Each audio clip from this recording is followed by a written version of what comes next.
time of week when I throw my cares away. Today's when I get to see my foot-aside play.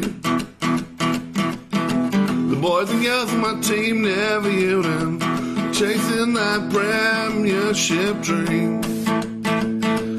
Oh, that dream.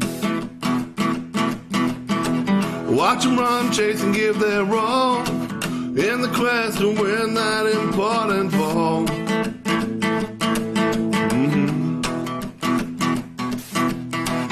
I'll be there for every kick, mark, tackle and goal, and support them when the knocks take a toll.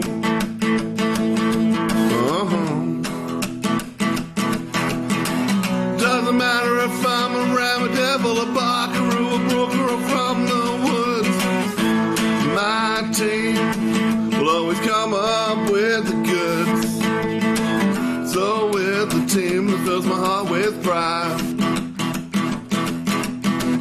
let's buckle up and enjoy the Hills football ride, the Hills football ride.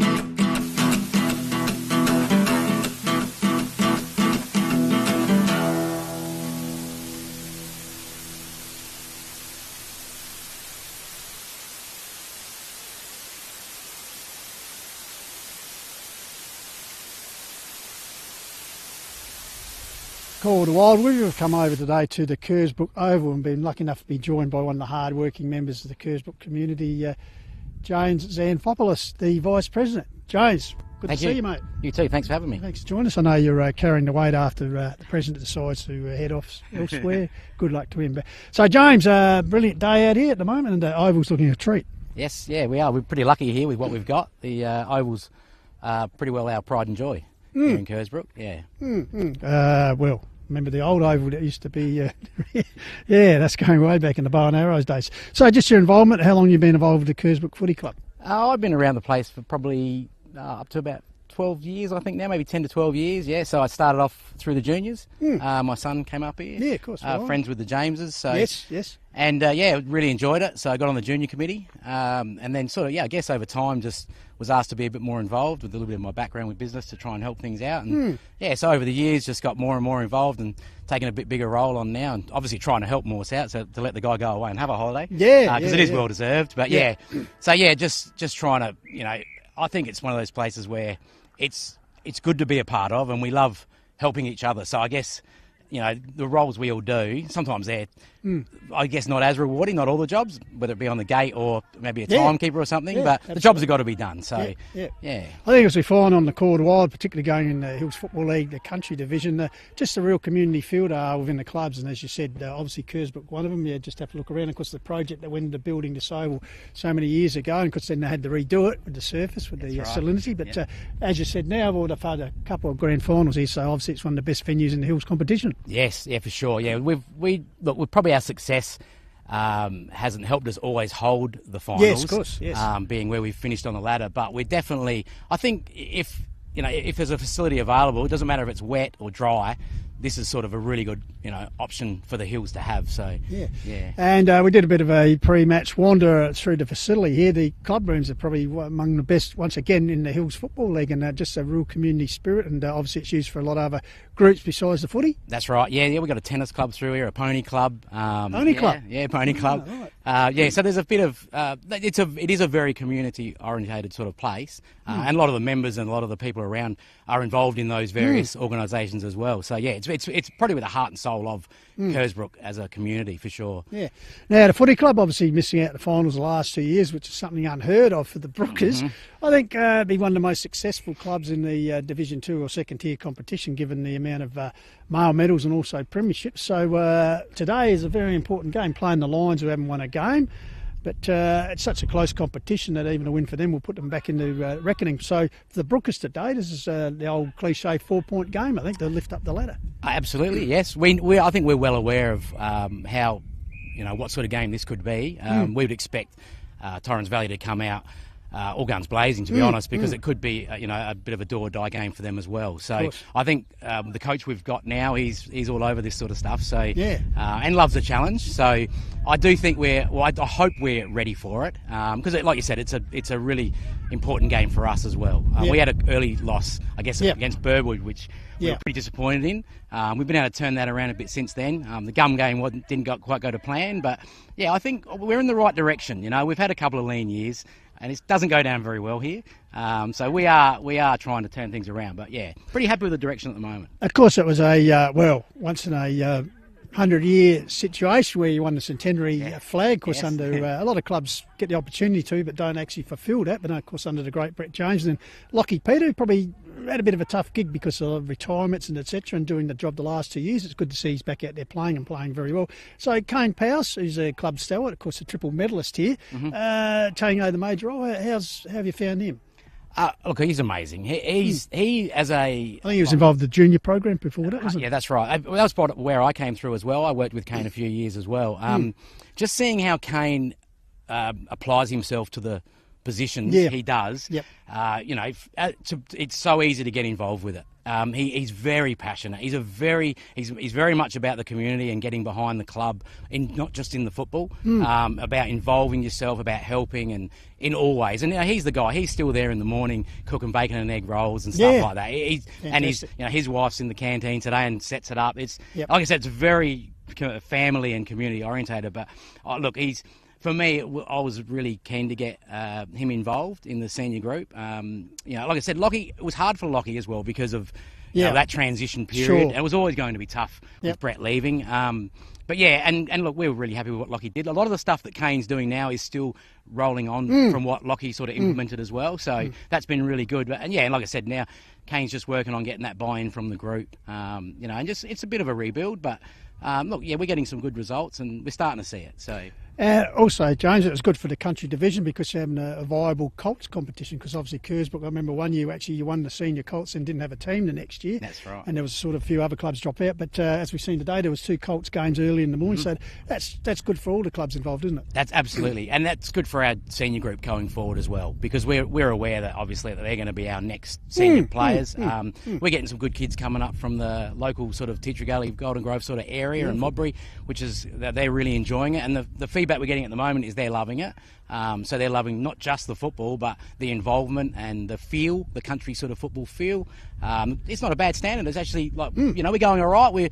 I think we're sort of near the sort of 3rd or 4th. We've had a few buys. It's hard to work out exactly where you stand, obviously, until everyone's played a similar amount of games and played each other. But look, that's really good. That's probably the most promising thing, from a senior committee member at the moment, is having a really good complement of juniors coming through, because we know that that's our 5 years. Our next 5 years is what's going to hold us in good stead. And talking about the junior side of things, but I think Kersbrook Football Club, one of the great things is the longevity of players here. I mean, in the reserves games here, look at some guys like Roger James, 20 years since he won an AFL premiership. Right. Apples James out, I believe Brett's going to be playing, because Nathan Pearce, 450 games. Like, so the amount of games that's been going through this club through guys in the past is just fantastic. Why do you think it is? It's just the mateship or that community feel about Kersbrook? I think a lot of it is the mateship. I think a lot of the guys love each other's company, and that's started probably off field, then went on the field, and it's just continued. Definitely has to have a big part of it for sure. Yeah, and of course the Pearce family, we've played about 1 million games between them. Hey, and just quickly before we let you go, because I know you're busy handling gate duties as well, special day today, you were in Indigenous Design at Guernsey. Can you just tell us a bit about that? Yeah, so there was a couple of our players in Rowan Carmody and Shaquem Agius got together and put together the Indigenous Guernsey. It's something we've had in the pipeline for a few years, just trying to get it released at the right time and making sure they were happy with it. And they gave a bit of a talk about what it meant to them before the game for the players and that. So it's a really important sort of weekend for that, for sure. Yeah. All right, James, thanks very much for your time. As I know you're a busy man, being the vice president, while other blokes are away slumming it in Canada. It's always something to do, particularly on a home game. So we thank you very much for your time, and successful day for the Brookers. Thanks very much. Thanks for coming. Thanks for having us on Call the Wild.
It's good afternoon to another edition of Filming Footy's exclusive global live stream of Hills Football League action. I'm Jeff Pistola and the core of the Wild team are once again out amongst the country division.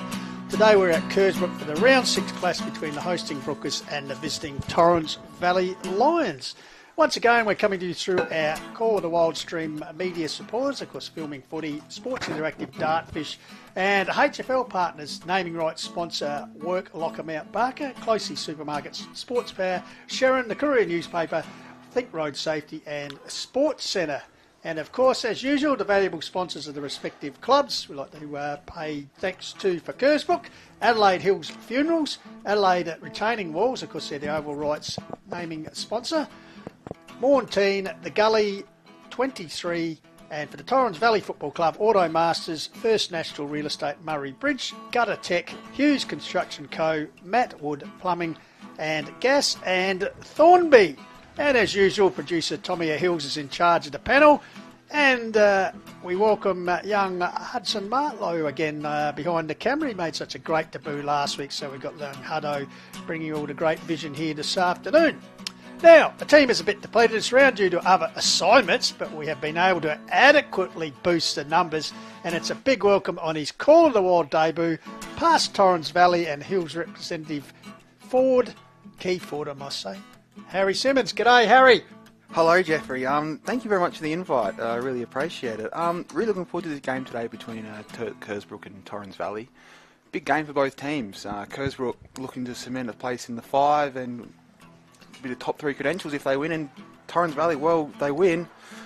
Finals might still be on the cards, and if they lose, it might be season over with a bye next week. So it'll be interesting to see what happens. It's a big game. Kersbrook in 5th spot, but a win and favourable results today could see them actually leap to 3rd, Harry.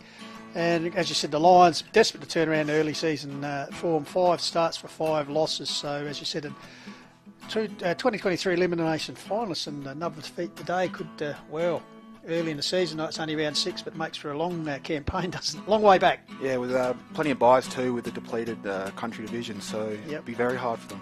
And speaking of people absent, we want to send a special cheerio to Kersbrook Football Club President Matt Code, who's doing the hard yards on holiday over on Victoria Island in northwest Canada, of all places, Harry. So I suggest it might be a little bit chilly than the wonderful conditions on offer here at Brooker Park, the Savo, but in his absence, we spoke to, you saw previously the interview we did with Vice President James Zanopoulos. He's doing the hard yards while Morse coders over there probably catching, what are they catching in Canada, trout? Yeah, trout. They do a lot of trout. It'd be too cold for marlin, wouldn't it? Yeah, it would be. They throw the rod in, throw it back out, throw it in. Very tedious work, that. Absolutely. So at the moment, Kersbrook and I see some wonderful pictures that our man Tommy had took earlier. A great traditional club out here at Kersbrook. As I said, the amount of premierships that probably won, and male medals would be right up there in the second tier competition. And also, had their 100th year anniversary back in 2021. And of course, the centenary season premiership is always something that won't come along every day, of course, and they were successful, of course, under Brett James. But the last 2 years, just missing out in the finals. So they'll be desperate, as you said, at the moment, sitting in the 5 to really cement a spot for this year's final under first-year coach and club legend Kane Powell. Yeah, they were always, last year when I was in this division, they were always pretty competitive, even though they didn't make finals. They took Torrens Valley. They beat Torrens Valley in round 13 last year, and they were actually very good that day. Lockie Peter had a lot of the footy, and Bailey Wake was also very good. He was a country representative. So it'll be interesting to see how those players play today as well. Actually, there's a couple of blokes out there that in your season last year, the Mighty Lions, that you actually played a couple of rep games with, a couple of blokes from Kersbrook. I think Dylan Burge was one of them. Yes, he was one. Bailey Wake. There's a couple of others which will go through the list, which might spring to mind. But I think you've got some, he's here in spirit, of course, the great man Jaden J. Hill. A couple of the stats that matter will go to First one that Jaden J has emailed in. Got the homing pigeon to drop it in. Kersbrook leads the overall head count from 15 meetings since 2010, 10 wins to 5. Wow. So the last time Torrens Valley won at Kersbrook was round 3 2010 when the Mountain Lions won by 1 point. Okay, but You were actually involved in a win last year over We Kersbrook, were. which obviously was at Mount Torrens. It was at Mount Torrens, and I think that might have been Torrens Valley's first win in a couple of, it might have been 3 years. Yep. Yeah, yep. I think it was definitely their first win for a long time in the A grade. And especially beating Kersbrook, so that would have been a big night, was it, Harry? I think so. I don't really remember it, so it must have been, Jeffrey. But yeah, last year they split the series 1-1, so it'd be interesting to see how it starts today. Yeah. But as I said, Kersbrook in such a powerhouse, as we see a couple of images from previous encounters. Must have been a wet one that day.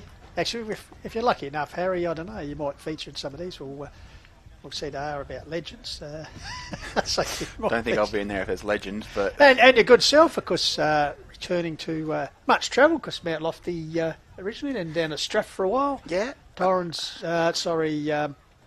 Valley. Yes. Back at the Lofty this year. How's it going? Started off the season a blaze of glory, but a bit of illness lately. yeah.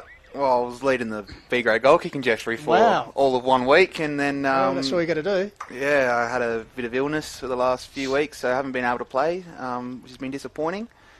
But should be good for next week, hopefully. Back on the track on Tuesday night. So Well, we'll be looking forward to that because, you'll be on the other side of the coin because that's next week. Good, nice segue. Next week's Call of the Wild game is back to Division 1. We actually are at the Valley of Praise doing Loberthal versus Mount Lofty. So we might speak to Tommy and we might come in here a little bit early and check your very good work if you're back on the fold. I think I'll be back in the fold. I hope so.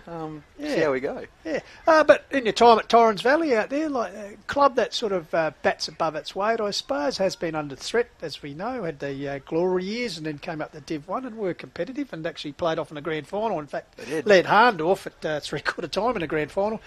Then went back and, as you said, perhaps... it took a while to build up again, but they're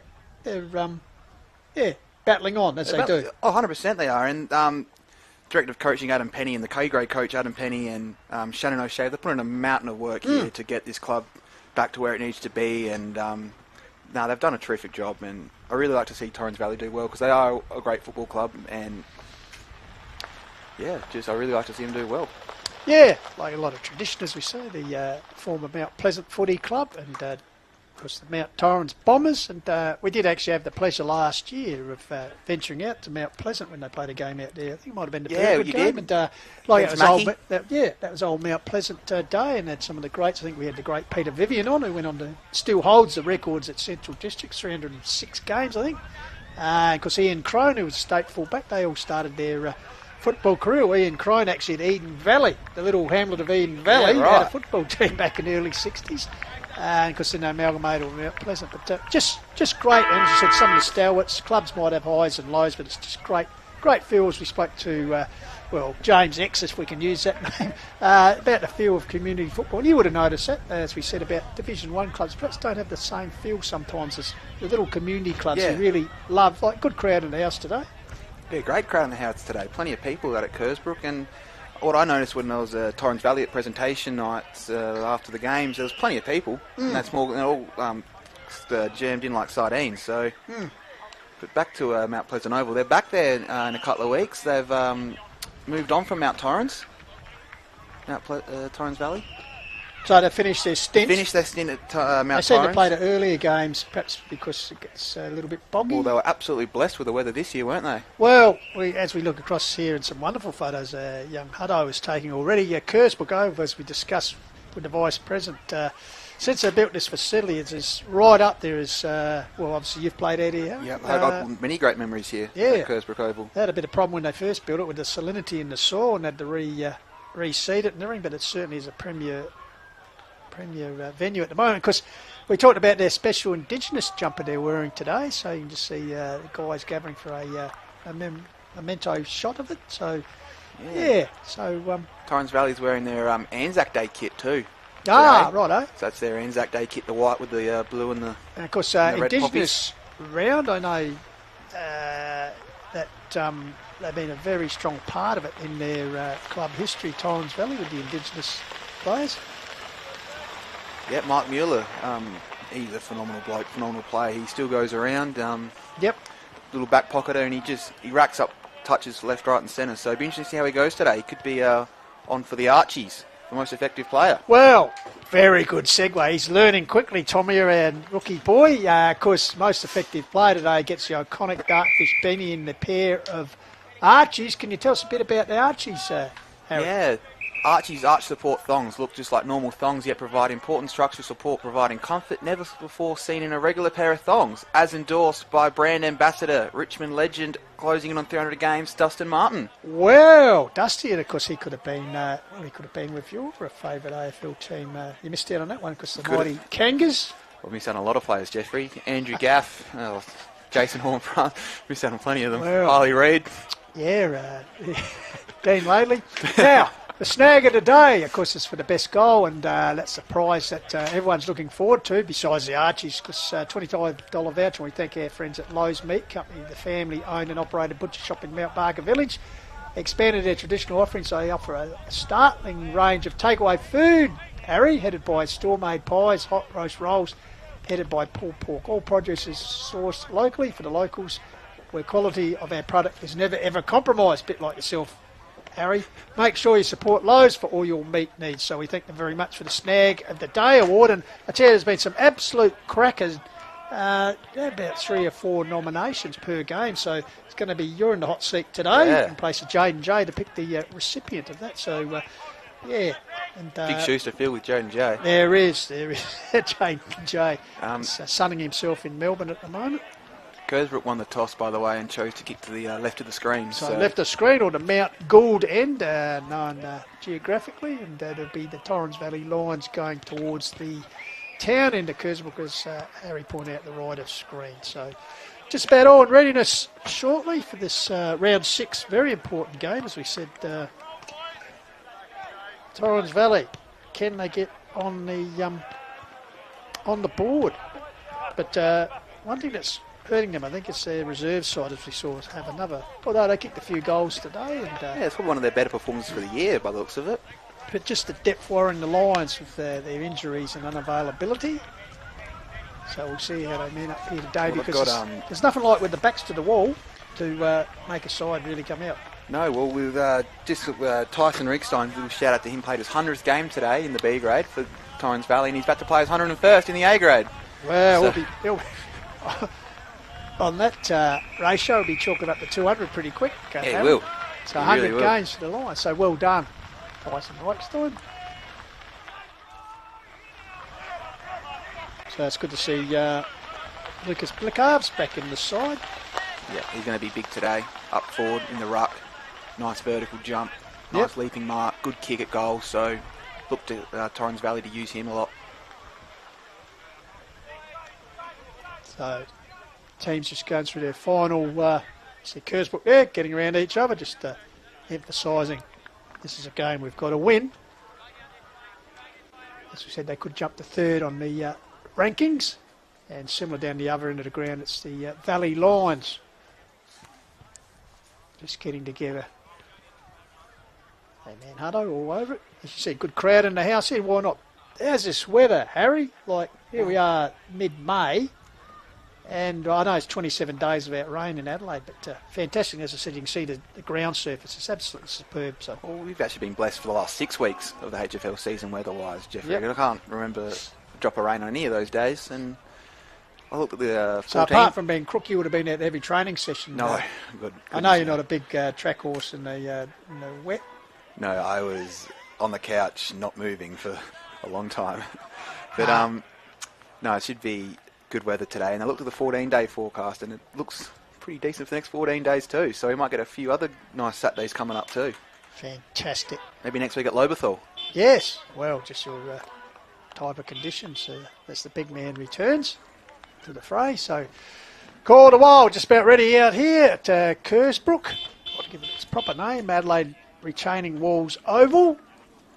It's round 6 action. Kersbrook taking on Torrens Valley. Jeff Pistola with you, and joined today by Harry Simmons. Special comments.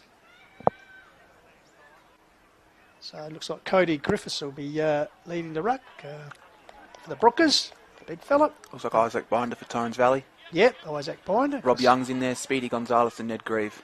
So they've loaded up in the centre. So the umpires, of course, today, Ashley Brooks and Vito Chisotto. So We're underway. First contest, Griffiths gets it down. Comes down to Lockie Peter. Wrapped up in a tackle there. Goes to ground.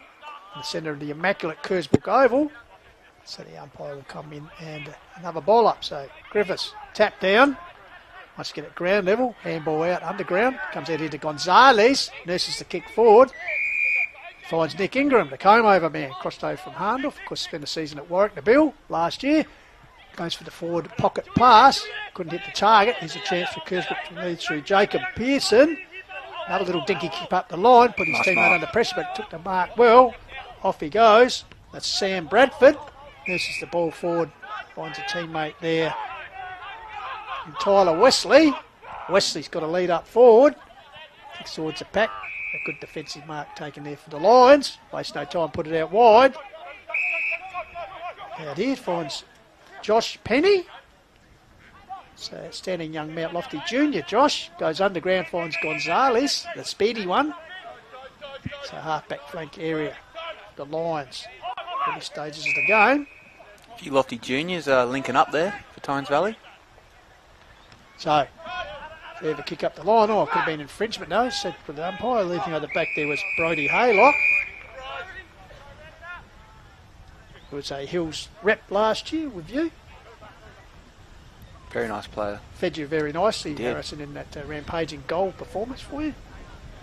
So Griffiths and Binder to do battle, the two big men. Binder sort of got his hands to it. Ball come down here, fed out there, quick kick away, deflected towards the academy boy, waiting by the boundary line.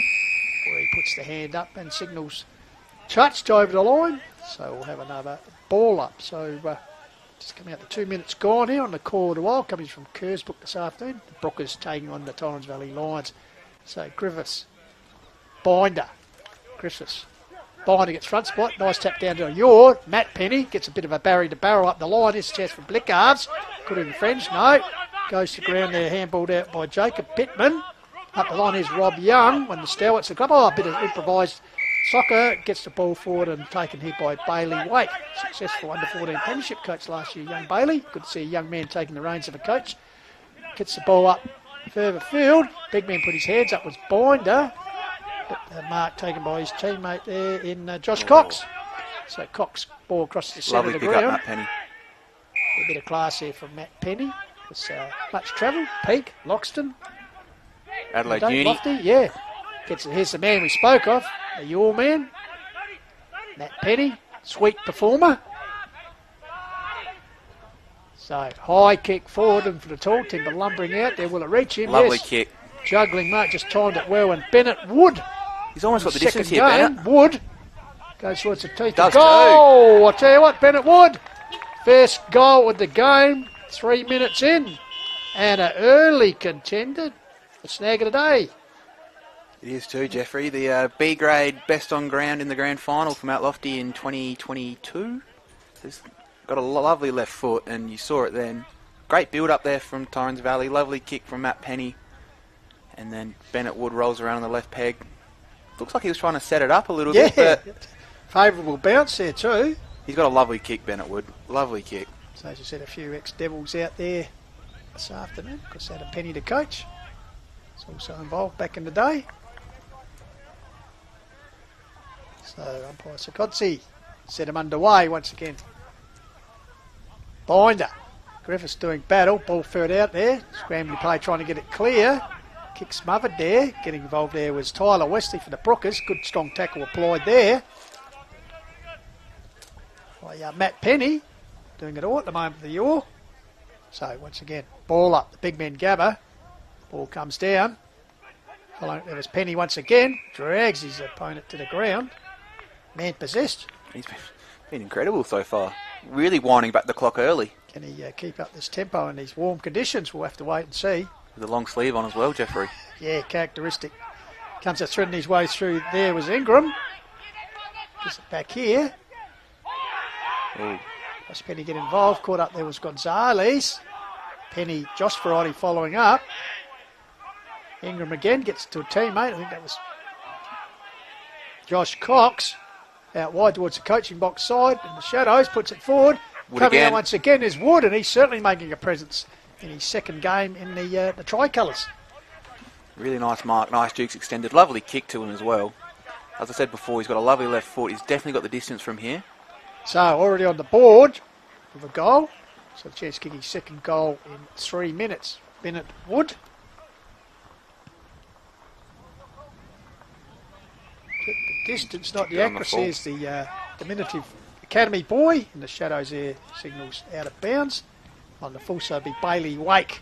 Last line of defence next to the behind post. Decides to come across goals.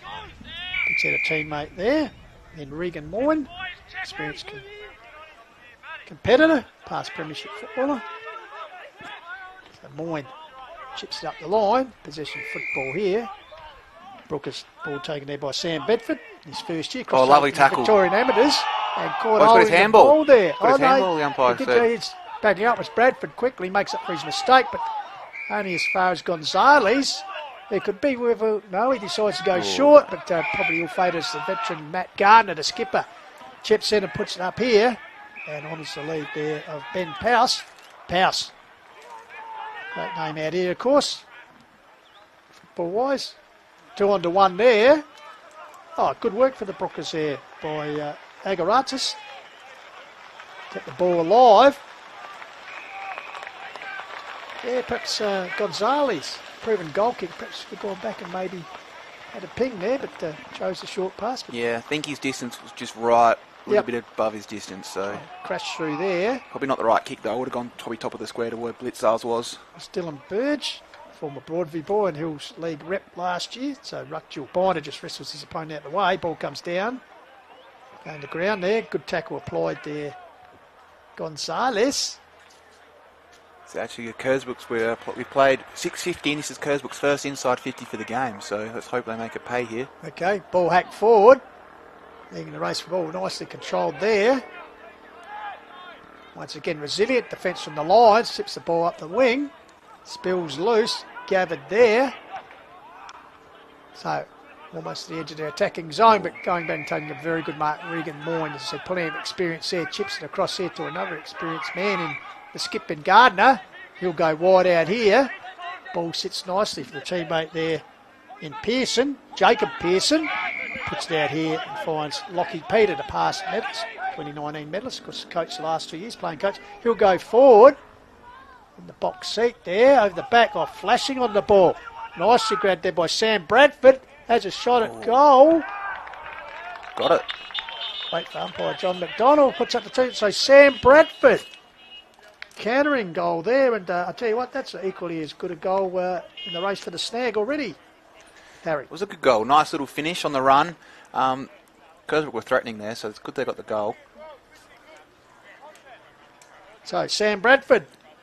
Almost touched there by Josh Cox on the line, who's been very impressive so far, what I've seen from him. So Sam Bradford, his first year in Booker's colours, has doubled his input this year. That was his second goal for the season. Crossing over from, he's played a lot of footy in the Victorian Amateurs, so certainly showing his experience there. So one goal apiece here in the quarter. While 8.5 minutes gone first term here. Kersbrook Oval, trust you enjoying our global coverage. Early leaper there was Griffiths. Ball comes down. Here's Peter trying to work the ball forward. Nice tap through for the Lions. Oh, it's a big tackle. Oh, big tackle was Griffiths, follows up. Crunch. There on, might have been Ned Grieve. Yeah, that was Ned Grieve. So once again, big men do battle. Ball comes down there, threading his way clear. There's Wesley. Got a teammate who puts the ball forward. Here's the Brookers going to go back to back. Resilient defence there. Getting involved back there. Dougal Grieve, the skipper. Nice tackle from Dougal there, the former Sturt Premiership captain in the under-18 competition. Of course, spent some time at the Raiders as well, up in the Barossa, and of course Mount Lofty, so much travelled young man. Binder took the ball out of ruck, flicks it out. Here's a chance for Gonzalez to use his run, which he does, puts towards half forward. Looming across there and taking a juggling mark, Jason Rowe, I think it is. Yep, Jason Rowe. Formerly had a bit of time in the Nord Juniors. So Rowe indicating he's going to go long. The target here will be Wood. Leaps over the back of Gardner. Here's Moyne leading in the race for the ball under a bit of pressure. Good follow-up there by Wood. Also lurking there is the teammate. So the ball out of bounds. I think it was Louis Perrott. Yep. Probably got too close to that contest with Bennett Wood. I would have sat back a little bit and try and crumb off the football there. Comments by HFL representative Key Ford, Harry Simmons this afternoon. Ball flicked out, fisted forward. Which usually ends with the Brookers' favour and they get out of trouble. Puts it out here to Bradford, has already had an impact. Whirls around on the right, straightens up, goes straight down the corridor. One-on-one battle there, off hands from Grieve. Meanwhile, umpire's picked out a free kick. I think it will be Grieve.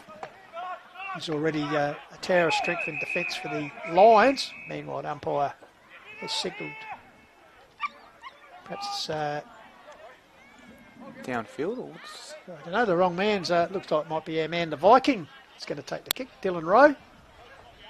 Just love the way he plays. You know, you always get a contest. Yeah, he's very good, Dylan Rowe. Very good footballer. No nonsense, socks down, hair flying in the beard and the breeze. Puts Well, it he out looks like wide. he's had a bit of a shave. He does. I noticed that last week in the photo in the paper. Must have known the Call of the Wild was coming, so he wanted to look his best. Ball comes here, chipped across. Mark taken for the Brookers. Interchange wing, goes forward. Off hands there from Burge. Ball spills out, tackle paid there. Holding the man was the call. Oh. Rob Young gets it off to Gonzalez. Another little dinky kick. Finds a teammate. Ingram comes out wide. Possession football being played out here. It's Hayden Hill, I think. Yep, Hayden Hill. Number change before the game. Off hands there from Matt Paul. Once again, the Brookers mop up here, put it out wide. Finds Pearson. Jacob, his second year, the former South Gawler player. It's been good so far. He has. Pearson.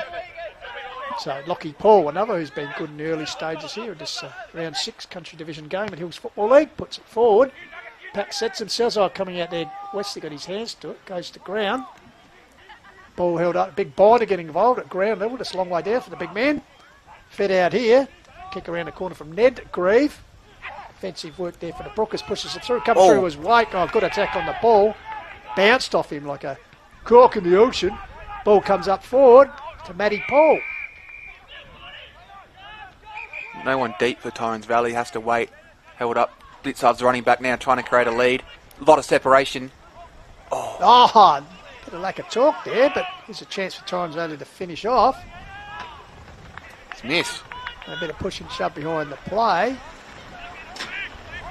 Getting involved there is Lucas Blickarves. Brookers, so a minor score record. First one of the game, so Torrens Valley hold the lead here, 1-1 goal.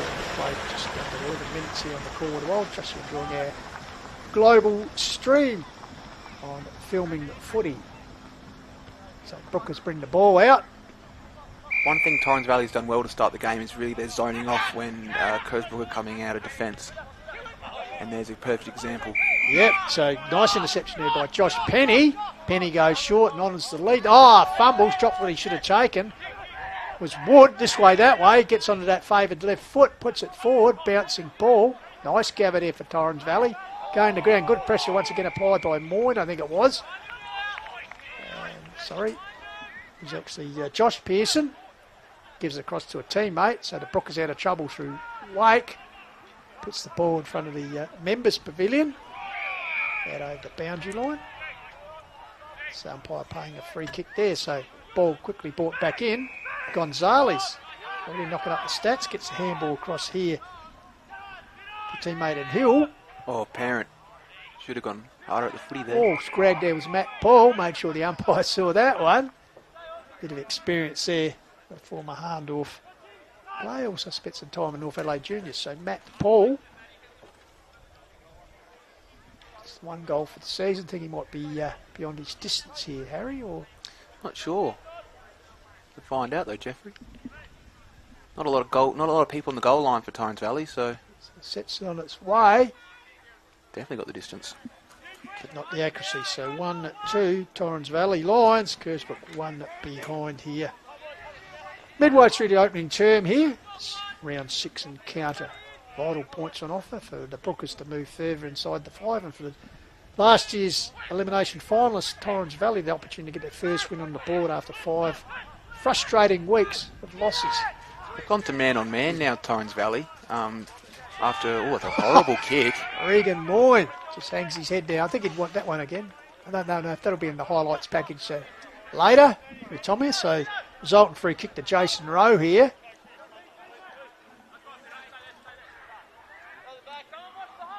So Rowe on the banking there. Canberra.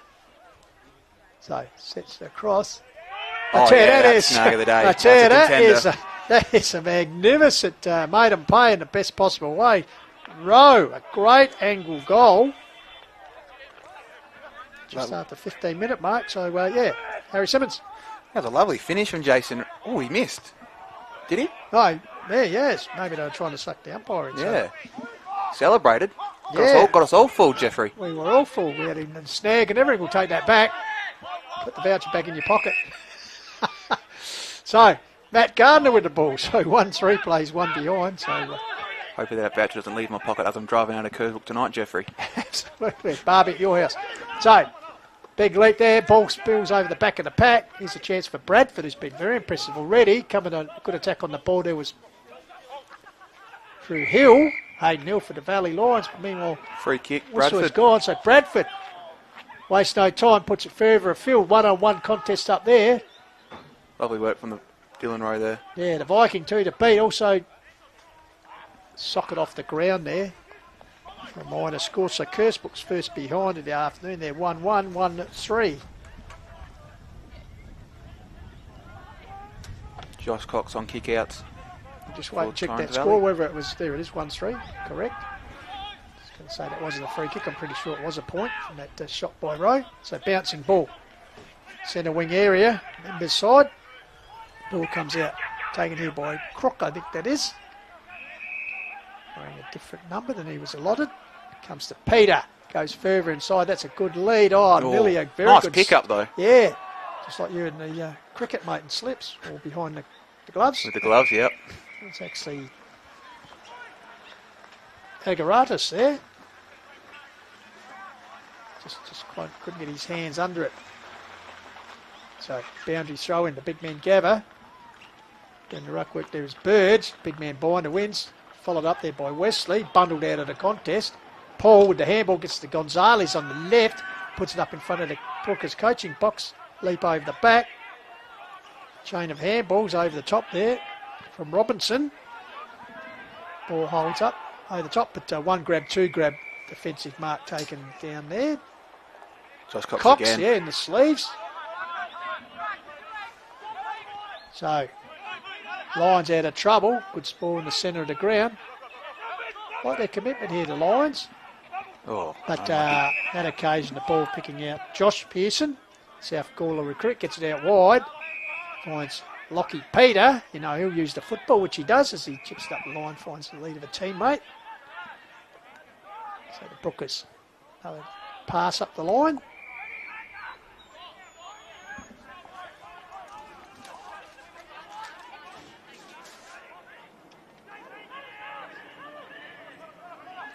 not a lot of options here for him. No, it's maybe Powers. Puts it high. That's the option he had. Good defensive discipline fist. Fabio Thompson style. Brought the ball to ground. Trying to pick up the ball where there was the Viking in row. Ball goes to ground. Ball coming the ball up. So just there, Jeffrey. There wasn't a lot of movement from the Kersbrook forward lines. That's why it took so long to kick the ball in and had one option to go straight to the top of the square. But Kersbrook did really well there to try and crumb the football. Just a bit fumbly. So ball comes down. Tackle applied there by Powers. Held up. So once again, umpire Vito earning his money. Isn't he? Ball comes down. Chain of handballs. Going backwards to go forward. Comes back to that man Rowe. Comes across goal. There's a chance. Penny. Foot race on here. Penny. Well done, Cleverly Penny. gabbed. He gets support. Lovely. Got to a teammate there in Rowe. Sells a bit of candy nicely. Gives him clear space. Goes for the handball into Matt Penny. He's under pressure. Dribbles the ball forward to Hill. Hill's under a lot of pressure there from Robinson. Goes to ground. And holding the ball. So probably not the best option there. And Connor Robinson, first year, much travelled footballer. Adelaide Plains, Barossa Sunraysia League. Puts it across. Finds Josh Pearson, also a first year recruit from South Gawler. So Pearson, what can he do? This little wedge shot to the path of a leading forward. Comes to ground level, but he infringed as he came through. And it'll be Dougal Grieve. Said already holding up fine in defence for the Lions. So Grieve. High kick. Oh, nice mark. Very good mark taken there. Brody Brody Haylock. Haylock, yep. Just one of your teammates from last year in the interleague game. Off hands. Robinson again, I think it's, sorry, Bradford. I tell you what, he's already kicked one contender. That one's going to drift off line. Out of bounds. And out of bounds. It's been damaging Bradford. Looked really good with the footy in hand. So the Academy boy, of course, in the Sun Hats day. Beautiful day for football here in the Adelaide Hills out at Kersbrook, Brooker Park. Official name, Adelaide retaining walls oval. Ball comes down. Here's a chance for Bradford again. Round the corner, but in the last line defence taken there. That was Lucas. Gave to the run of a teammate. In Cox puts it up the line. Juggling mark Toko Brickards. Pretty good basketballer too, Lucas Brickards. Gives it off to Gonzalez, who's already covering a lot of ground. But probably not a good option on that occasion. As Lockie Peter said, thank you very much, as he took a intercept mark, puts it back forward. The big man Gavin Binder got his hands to it, comes to ground level. Stacks on the mill. Held up there, desperate tackling effort. Bottled up by the Lions defenders. Big Binder involved, picks himself up and he'll contest the ruck here. Ball comes down. Back door, fed out there by Rob Young. Intercepted though. Once again. Good tackle applied there by Dylan Burge. Holds the ball in, so once again, Binder doing the ruck work against Burge. Ball comes down around the corner kick, close to the boundary line. Leading in the race will be Dylan Rowe. Tell you what, Dylan Rowe and Speedy sped for that kick. That's right, well, stats that matter. He knows not here, Jaden J. So Rowe puts up line, gives it to Speedy, so he's made it up for him. So they both get a touch out of that. So Gonzalez, this time on the right, up towards the wing area. Big leap there, nearly a very good mark taken. In fact, they're probably lacking a tall option down the ground, Torrens Valley at the minute. A lot of turnovers around that wing area. Connor Robinson, who'll come across here to the vacant wing area. Got a loose man in here in Moyne. Quickly with the left forward. Finds another experienced player, Peter. 2019 male medalist goes long. Getting back Bradford. there. Bradford grabs the ball around the corner. Missed. Could quite easily have had three on the board. Missed one. Has kicked a goal, and that one's through for a minor score as well. It's 1-2 to 1-3. Entertaining game of football here. Yeah, low scoring, but very entertaining. Jeffrey. So, I reckon one team's probably a couple of goals away from breaking it open, though, by the looks of it. So Cox, as I said, that lofty recruit, goes out wide looking for Viking. One grab, two grab. Oh, nice intercept there by Rob. And then Roddy Boat couldn't complete that mark. Last touch is, Robinson trying to milk the Academy boy, but he's too shrewd for him. Looked pretty accidental to me. Yes. So the Academy boy sting to his gun, so he pitched the ball back in. So Griffiths gets the ball down. Looks like Blickard's having a run and ruck. Handball comes out here to Pearson. Goes in, board, finds Moyne, who's drifted up the ground from his usual defensive position. So Regan Moyne, multi-premiership player for the Brookers, goes across the line. Picks a teammate out there. Jacob Pittman. So Pittman along to the pocket. Oh, nearly fell in the hands of Bradford, who somehow managed to hack it forward. Racing onto the ball good there. smother. Saved a score there with that smother. So free kick, looks like it'll be Benny Lucas there. No, Academy boy. Yeah, he smothered it out of bounds. So last touch not paid. So once again the Academy boy. Pitching the ball in. Both teams are really close to the contest there with the ruckman. That's why causing a lot of stoppages early. So high kick camped under it. Ball comes to ground. Nice handball by Robinson. Finds a teammate, chips it in that pocket area. Ball sort of wedged in there for the last minute or so. Out on the full. So resultant kick, I think Matt Paul deep in defence.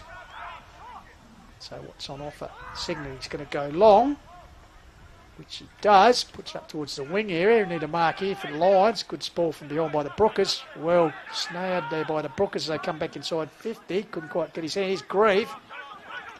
Dispossessed on this occasion, but shows trying to work it out. Josh Penny gets out to Ingram. They came over, goes backwards, go forward, gets it back in the 1-2, shepherded by Josh Penny, but that's all she cried as the siren goes to end an entertaining first quarter. The score at 1-2 to 1-3. Special comments and just a quick analysis of that turn by Harry Simmons. It's been a decent game of football for such a low score, Jeffrey. Both teams have looked pretty good with the football. Torrens Valley are just getting a bit lost when they're trying to go up forward, I reckon. Just probably lacking a tall option up forward. So maybe when Cooper comes on the field, you look to use him. And then Kersbrook have been really nice out of the midfield. Lockie Peter using the football nicely. He's had a lot of it. Bailey Wake and Regan Moyne out of defence have looked really good. But so far, it's been a not bad game of football for such a low score. Yeah, and, only a 25-minute quarter, 25-minute quarter, because as you said, low scoring, so not a lot of time on. So a goal apiece. Kersbrook have edged their way clear 1-3 to 1-2 in what's shaping correct scores, so that's good that we're always on the money. So correct scores signalled here, so we'll take a break here. It's a 1-point margin. Country Division football from the Adelaide Hills Football League coming in on call to whilst we're filming footy. We'll be back with the second term shortly. This is the Hills Footy League. Match of the day.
Hi, this is Sean Tate, and you're always up to speed with local football here. G'day, this is Tony Modra, and there is always plenty of top marks with the coverage of Hills community football here. Hi, this is World Cycling Champion Annette Edmondson, and the coverage of Hills football is always gold here. Hi, this is Adelaide Crows AFLW draftee Zoe Prowse, and you're listening to my top pick when it comes to the Adelaide Hills community football coverage. Hi, my name's Kevin Cheney, and you are listening to the best coverage of Adelaide Hills football and fun in general. Cheers. Hi, this is Daniel Lackenby, coach of Mount Barker Football Club.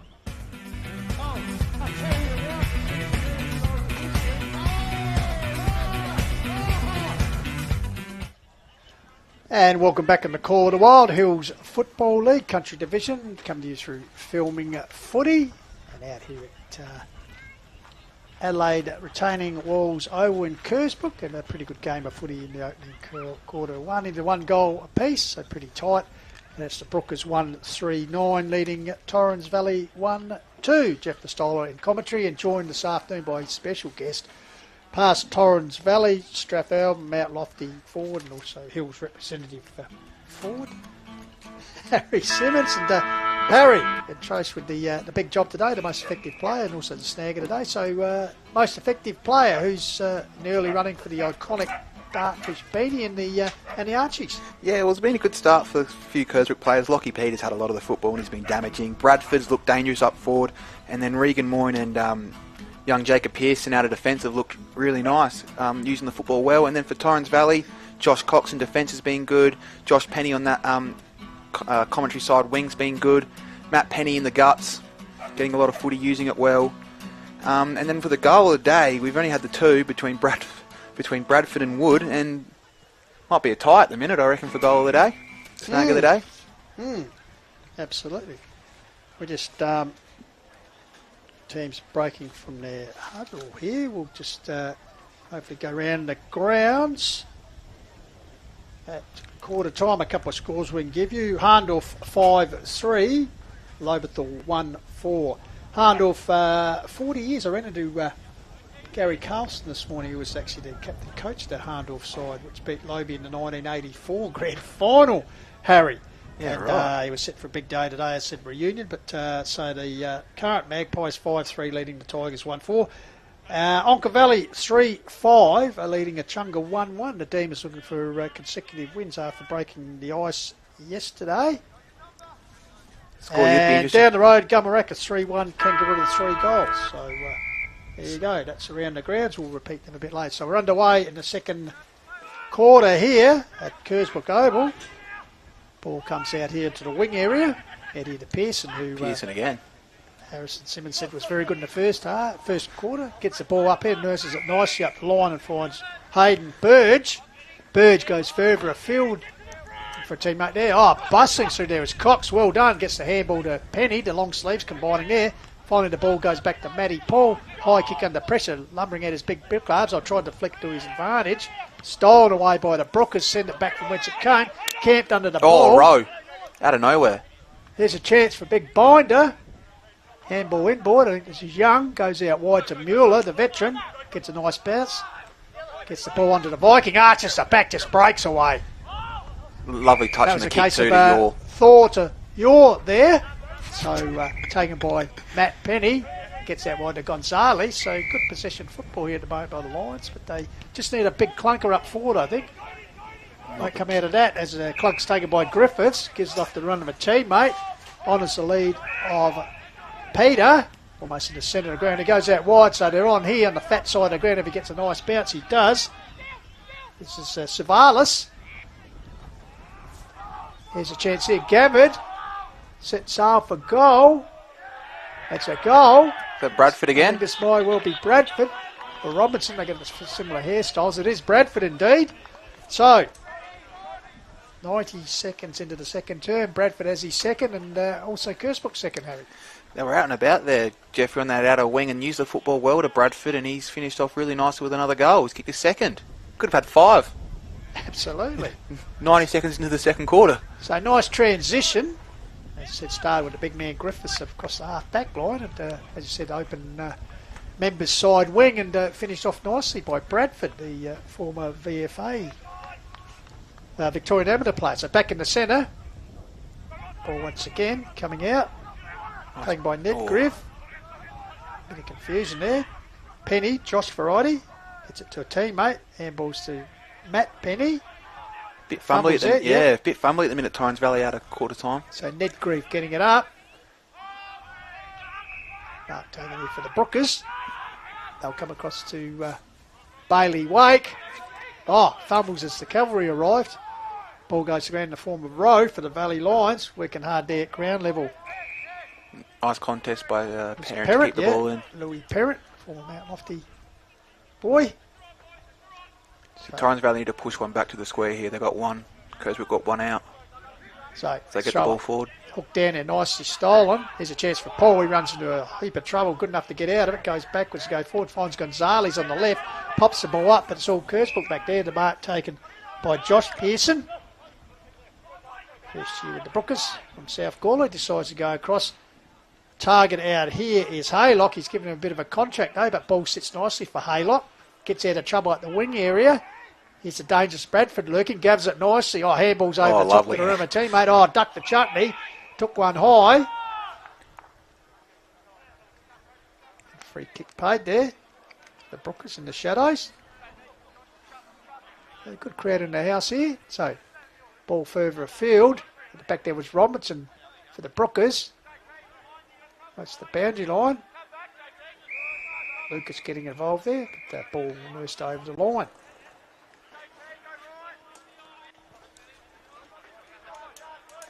No, free kick has been paid. Looks like it is Lucas. Past handoff boy. Not many options here for Lucas. Might have to go long down the ground. Sets to a pack. Coming forward right in front of the Lions coach in the box. That's Adam Penny. It's his third season. Of course, guided them to the finals, breakthrough finals appearance last year, Harrison, which of course you were part of. Yeah, ended in heartbreak in that elimination final loss to Kangi, where probably we should have won that game. Bad kicking. So, Binder got his hand to the ball. Ball goes to the ground. Once again, stacks on the mill. Coming over the top was Griffiths, the big man, picks himself up. So we can test this with Binder. So the big men wrestling. Griffiths gets it down. Wesley trying to burst his way clear. Got the ball to a teammate. Zigzag this way. It will be Josh Pearson. Got to a teammate. So the Brookers go inside 50. Lumbering out in front. Dougal Grieve, who was very good.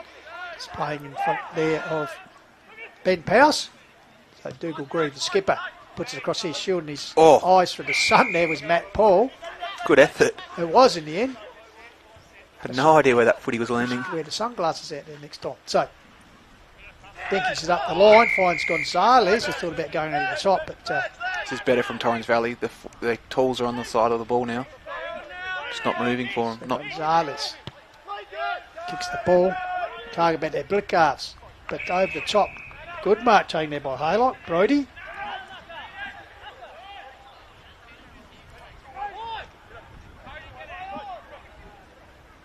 Down the line. Kick. Here's Lucas coming out through the hands of Binder at the back. Gonzalez lifts the eyes. Goes to Dougal Grieve. That's a good mark by the big man. That's nice. That's Matt Grieve. From Robbie Crook. So Grieve across here finds Cox. Been impressed with his work. Handball at the line. That was to Bennett Wood. So a couple of ex-Devils combining there. Driven further field by Parent. So Devils all over the place. Here's a chance. Will it sit for Rowe? I think it is. Close to the boundary line. This way, that way. Handball's over the back towards Young. He's set upon. And Seagull's on a chip there. Holding the ball is the call. So that's a rough call. It was indeed. So Bradford was doing it. Both ball hands. went to the ground. Yeah. Said highly experienced Victorian Amateur Football Association player. Puts it up the line. Over the top. Binder lurking. Ground level. Ball comes out the back to Josh Penny. Oh, no. Back here. Taken by the Brookers. So Kersbrook. Moyne out here on his own. We know he'll stand his ground, which he did, but ball well deflected. done by Bennett Wood. Taken by Bennett Wood. Under pressure, hacks it forward. Kersbrook trying to keep it in front. Here's a chance for Blickgarves. Good pressure applied by the Brookers. Kersbrook's defence has been awesome today. Yep, bringing on the team. Puts it out here. It's a good one-on-one. Cox gets support from Ned Grieve. Underground is effective pass to Gonzalez. Gives it back to Ned Grieve. Neville goes well up the line. Trying to get it one-handed was Parent. Slips through the grass. Out the back door, though. Younger. Where's he going? Ball still in live. But finally, pressure relief for the Brookers. Puts it down there. Oh, Josh Cox again. And Josh Cox. Good mark by the young man. Centres the ball. He got the lead out here. Around the corner stuff from Josh Penny now. Will it sit nicely out there? It does. Lions. Nice tackle from Rob Young. Yep, Burge. Got to a teammate, clears the ball. So scrappy football at the moment, taken by Dylan Rowe, the reliable Rowe. Got a loose man out wide. Josh Penny is bobbing up this afternoon. Tries an underground punt, not successful this time. Gavin nicely there. I think this is Wesley on the left, gets it up. Penny will get a second crack at it. No, he shepherds for a teammate who comes through. Oh, it's high contact. High contact, you think, on Dougal Grieve, I think it was. Eyes for the ball. So Dougal Grieve, the skipper, will take the resultant free kick. So once again, the second term starting out in tight fashion. Only a point between them at quarter time. Brookers with the opening goal. 8 minutes in, no further score, so 2-3 to 1-2 at the moment. Bouncing ball, will it sit? Going to ground. Once again, this Brookers resilient defence holding up there. Oh, great stuff, hands and knee stuff there by Dylan Burge. He's been very good, Dylan, as well. He was unlucky to miss out on my list. Yes, for the effective player of the day for the Archies. Opportunity in the second quarter, he must know that. So he's actually lifted, clearing kick away for the Brookers. High kick, big binder, can't done it. Got his hands to it, bouncing ball. They're all Brookers there. Wesley again, but intercepted though. Kick back by Hill, I think it is. Hayden Hill, a big defensive fist there forward. Brookers hacking it forward. Says we're just playing between the 250 arcs at the moment, Harry. Comes out here now. Matt Paul, can he do something? He puts it out towards Gonzalez, who stretches, takes a mark. In the left forward pocket will half. Probably more Speedy's range, I reckon, Jeffrey. Okay, because former leading goal kicker Mount Lofty and also the Bridgewater Kellington Raiders back in the day. He's also leading the goals this year too for Torrens Valley with 7. Selfishly puts it forward, but cut off there. Sees intention, but cut off there by Connor Robinson. Sunraysia player. So, nurses the ball forward, finds Moyne. Just plays that steadying role in the back lines. Regan Moyne, as I said, plenty of experience. Advising he's going to go long and wide, which he did. Peter out here, 2-on-1, but Lockie Peter, bundled off the ball, but in the contest was infringed. So, the 2019 male medalist, I think going to go behind the mark. Oh, no. Yes, I think you can see that playing up here. Trying to milk something there. Vito's not that silly. No. Vito saying you've got to go back behind the mark. So Lockie Peter was playing coach the last 2 years. High kick. There's a chance for Wesley. Up. Oh, nice mark. Good grab. Tyler Wesley spent last year playing at Freeling, but back at his grassroots club. Chipped it nicely to Hayden Burge. Goes inboard. Oh, could be an infringement there on Ingram. Nice work from Mark Mueller there. Comes back to Ingram this time. The comb over. Lifts the eyes, puts it out. Can't under the ball out. There's Penny. Josh Variety. So Josh Penny feeds it forward. Mark taken there. Might be Tapscott. Could well be Tapscott over there. Looking into the sun here. Started on the interchange bench, so perhaps coming on. Meanwhile, high kick forward. Big leap there. Pickards gets it back to Josh Penny, who's covering a bit of ground here. Arches the back. Oh, kick well smothered there. Deflects back. Again, the Kersbrook defence huge. Yep. Ball comes through. Oh, crashing his way through there. Ball goes forward. There's a chance here. Oh, good tackle applied there. Close to the goal line by Parent. It's applied there on Jacob Pittman. Umpire has ruled when he catches up. Quick movement caught Vito out. There'll be a ball up. So chance here. Lions. Tee for goal. Oh, too easy for getting Kersbrook. involved, yeah. Feed the ball out here. Ball cleared. Oh, good attack on the ball by Cox. Keeps it in front of him. He's beset by a couple of Brookers. Taken to the ground. He's going nowhere. So as you said, this Kersbrook defence holding up very, very nicely. It is. They've been huge, led by Moyne and Pearson. So, ball comes out. Here's Gonzalez. Very good. Got a teammate. Comes back to Matt Paul. Around the corner. High kick. Oh, Gonzalez. Yeah, comes out here. Around the corner. Gonzalez just couldn't get the required result. They're on the board. Should make it 1-4 to 2-3. 12.5 minutes gone. Second quarter. Tight game here. 4-point margin. It's just really a 4-point game here. Harry Simmons, Kersbrook looking to consolidate the 5, and also Torrens Valley chasing their first win after 5 losses. Ball up the line. Oh, nice mark down there from the outer wing. That was Moyne again, I think. Oh, the ball sit nicely for Bradford. He couldn't control it. Yes, he does. Oh, Feeds lovely over handball. The back. Yeah, just held up nice. Comes back. Oh, he's got it back to him. 1-2. Zip zap through gives it back to a teammate there. Goes forward, but Dougal Grieve read that very well. Got a loose man out here. And Cox, Josh Cox. Cox will nurse the ball up the line. Find Nick Ingram. Pass Arnold, premiership player. Spent last year at Warringtonville. Gives it to Gonzalez, who scored the last score of the game. Behind. Nurses it up to Matt Paul. He's covering a lot of ground. Yeah, he worked hard there for that mark. So Paul swings. And lovely kicks with Rob Young in the middle. So Young goes to the centre of Brooker Park. Goes across here to Josh Penny. do it right up here now. It's going inside 50 where they're having problems at the moment, Harry. Yeah, big time. Tapscott, nice pick up. Goes back to Penny. Oh, fumble what he should have taken. Oh, hard dealt with. Oh, high contact. I think that was Bradford coming in there. So Penny. Handballs across here. To Young. Worked out though. Goes inside. Big leap over the back of the pack. Ball spills. He's paid the mark. He has paid the mark indeed. So it's going to be Brody Haylock once again. It's been pretty good. He's been very good, working himself into this game well. Which is across. Lovely kick too, the big man. Finds Griffiths, the big man. Second year with the Brookers, of course, former Galway Port Elliott Magpies player. Haven't they been in the wars this year? I lost my 300 points last week. So, Kersbrook, Robbie Crook. Dons the willow pretty well with Nan in the summer. Puts it up high off hands. Mueller. That's a lovely touch. Ingram. There's Gonzalez. Hands with Cox. Puts it across here. That's good work. Mark taken in by Parent. Let's see if they can get something going here up forward. Try and find someone. Blitzhauser's on in the middle of the ground if they can find him.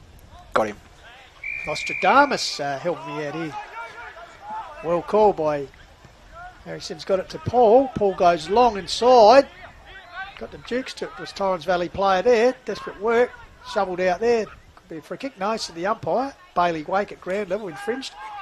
Comes out there. Suvalis getting involved there as well. Finally, Vito's blowing the whistle. Overdue whistle there from Vito. Bit of concern there for the Brooker on the ground, which is Robbie Crook. Gets up. Good to see. Slowly walking away. Free kick there. I think it's Bailey Wake. Deep in defence. Yeah, that's Bailey Wake for sure. As I said, successful Colts coach last year for the Brookers. It's, Vice President James. Might be a blood pool there, Jeffrey. Xenopoulos said, good to see the juniors coming through. Yes, I think you could be right. Crook probably when he took that one high. Would have got a bit of claret coming out. So Bailey Wake will boost his stats. So goes long in front of the wing here, coaching box. Over the back, put the ground there by Binder, close to the, you just see number 8 there. Crook is getting some treatment in front of the members here. Lovely day for football here in the Adelaide Hills at Kersbrook. Great facility. So Griffiths, Binder, do battle. Binder flicks over the back nicely to your Penny. Gives the younger brother choice. Penny's getting involved there. Tackle there. Nice tackle. Keeping his eyes on. He's ruled holding the ball. So played to advantage, I think there. Ball comes out here. Cox feeds it over the top to Paul, who's starting to really work in the game now. This next one's important. Lovely kick there to Louis Parent from... That was Matt Paul who kicked that to Louis Parent. Yep. So Parent 5, as you see the replay, the build-up. Now, Parent 5 goals in 5 rounds, so he's consistent. So they really need this one to be converted in a low-scoring game. So Parent...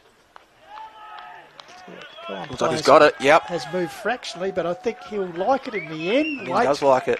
He does indeed. So Parent raises the second one, just the 4th of the game at the 17.5 minute mark.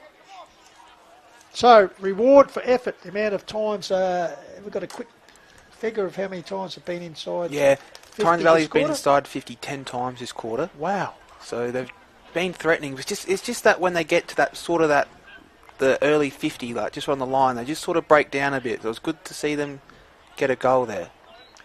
Bit of reward for effort for all their inside 50s. So 2-2 plays 2-4 here on the Quarter Wild scoreboard. There's a chance Gonzalez gets to Josh Penny. He's having a pretty good game. High kick though, went higher and went longer. Torrens Valley probably using too many handballs in the middle of the ground there. Mark taken by Peter. Lockie. Umpire Vito calling him on, so he goes long towards half forward area. Over back. Mueller. Mueller losing experience to past best and fairest winner. Gets it back. Handball out the back to Cox, combining well there. Nurses a little one along the line to Penny. So he's building his stats this afternoon, Josh Penny. Been very good. He said former exciting Mount Lofty junior. And, gave the game away for a while. Good to see him back out there on the field. Ball comes down, Peter crashes to the ground. Meanwhile, close to the line. Speedo done now. I think the academy boy had called it, had gone out right in front of the interchange box area. So I think there'll be a ball up. So coming up to 19 minutes gone, 2-4. Torrens Valley leading the Brookers 2-2. So 2-point ball game. Good game of footy. Good, tight, close game here on quarter well. Just enjoying our worldwide coverage. Penny again around the corner, bouncing ball. Waite goes to ground and back on it. Comes out with the ball. In the meantime, he's beset by Rowe. I'm glad you didn't ask me to keep track of tackles, Jeffrey, because there's been an absolute truckload from both teams. Yeah, that's the nature of the game here this afternoon. So ball comes out the back. Got a handball out here to Penny. So Penny races away, puts towards half forward. They need another clutch mark here. Parent. Oh, Parent. Comes down there. There's a chance around the corner. Ned Grieve, bouncing dribbler. And I tell you what, great finish there by Ned Grieve. Could that be a contender? Harry Simmons for the snag of the day. We've got 5 to choose from. So he's in the top 5, Jeffrey. So good finish there. Bit of momentum now for Torrens Valley. Let's see if they can continue this. Yeah, back to back. Well, in fact, the first time anyone's kicked back goals in this game. Just moving. The last 5 minutes, they've been moving the football better, taking some more marks. Better up forward. They must have moved Ned up forward, and it's looking good. It looks like a good move from Coach Adam Penny. Absolutely. Just give them someone to clutch those marks or bring the ball to ground. Because they needed that. They didn't have much up forward beforehand. As we saw Greedy himself finish off. So Binder gets it forward, trying to crash his way through was Robinson, I think it was, for the Brookers. Not to be confused with Bradford. They're the same barber. So Binder gets it down. Robinson this time toe pokes it forward. Good contest there. And of course we must thank the club sponsors here today. Of course for Kersbrook, Adelaide Hills Funerals, Adelaide Retaining Walls, the Oval naming rights sponsor, Morn Team the Gully, and 23. I need to find out what 23 is. I know that's probably how many cans you drink after a game. Meanwhile, we'll come back in a minute.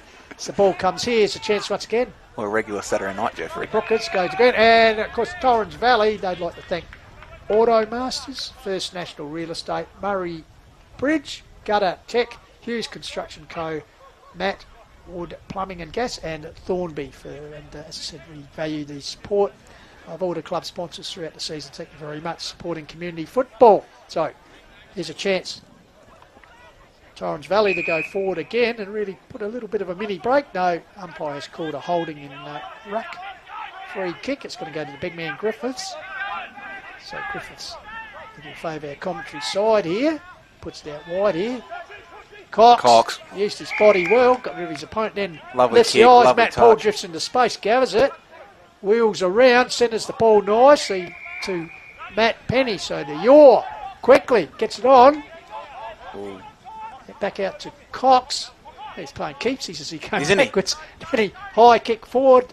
Brookers defence over the back, the big man. Griffiths handballs it off the run of a teammate. Oh, draws the opponent, then gets it back to Griffiths. The old 1-2. Here's a go. That was telegraphed nicely. You can see that happening. Gets it across here. Going forward. Robinson. But Rowe, good defensive mark. It was Bradford on that occasion going forward. So Rowe puts it out wide. Finds a teammate out there in Bennett Wood. Haven't seen a lot of him since he kicked that opening goal for the game. Haven't, but he's been threatening though. He's a couple of marks away from really breaking the game open, Bennett. A dangerous player. So very dangerous player. Still got to have a good defender on him. So Ingram, clubber inside, puts it high. Oh, just probably doesn't take an uncontested mark in the end there. Kersbrook. The Haylock again. Could well be. Puts it across here to Gardner. So the veteran, if I can call him that, puts it up high. Oh, improvisation there from Robinson, but the ball was stolen by Torrens Valley. Gonzalez. Lovely handball. Lovely quick linkage. hands out here. Bennett Wood, the man we just talked about, getting involved there. Back there is Pittman leading in the race for the ball. 2-on-1 here. Good tackle applied on him. Oh, he's Blickards, incorrect I think it was. disposal, he's called it. I think it was Blickards trying to milk it for 25, but so Lucas Blickards moves it forward. Forward pocket there, Matty Paul is the target. Good defence there, sees the ball over the boundary line. Yeah. Lovely work there. I think that might have been Pearson again. It's been huge down back. So seeing the opening term was about 26 minutes, so 23, nearly came up to 24, so couldn't expect not too many other goals. Only the 3 this quarter, only 2 in the first one. So can someone get another goal before the siren? Bouncing ball out here, trying to keep in play there. Might have been Mitch McDonald. In the meantime, last touch is paid. So the Lions inside 50 yet again. Set him himself. Good stuff. Almost. Blickards almost got his hands to it, just couldn't clutch it down to hold it under opposition from the Kersbrook defence. Yeah, almost took it over 3 Kersbrook blokes.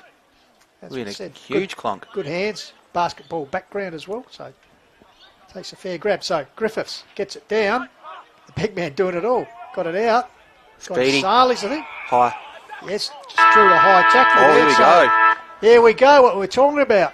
As the clock has just ticked over 24 3/4 minutes, Harry. So Gonzalez will have the opportunity to get that vital goal at the closest first half. So Gonzalez, 7 goals for the season. Has been playing more in the midfield. Yeah, leading the Torrens Valley goal kicking this year, Speedy, with 7 goals.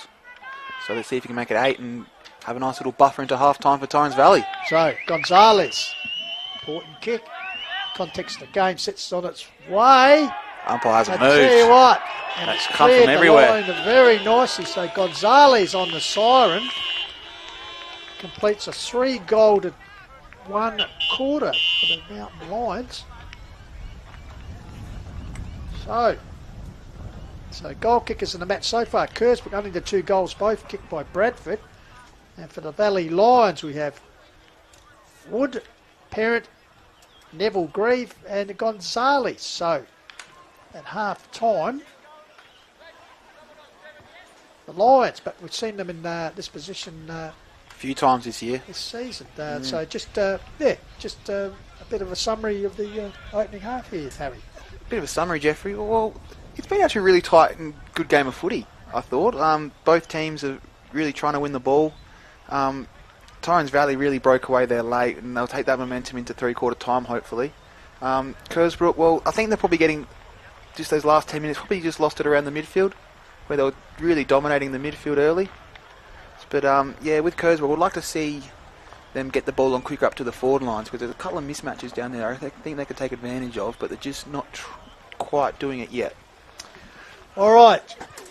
So half-time has arrived here at a pretty entertaining Hills Football League Country Division game, round 6, and it's the Torrens Valley Lions with their noses in front, 4-4-28, and they've actually doubled Kersbrook's score of 2-2-14. So a 3-goal to 1 second quarter after Kersbrook led by 1 point at quarter time. Has the Lions in front and, well, anticipating that they could go on and actually score their first win of the season. But that's all before us as half-time has loomed. So on the Call of the Wild, on Filming Footy, we'll take a break and we'll be back for an anticipated second half here from Adelaide Retaining Walls Oval in Kersbrook. This is the Hills Footy League.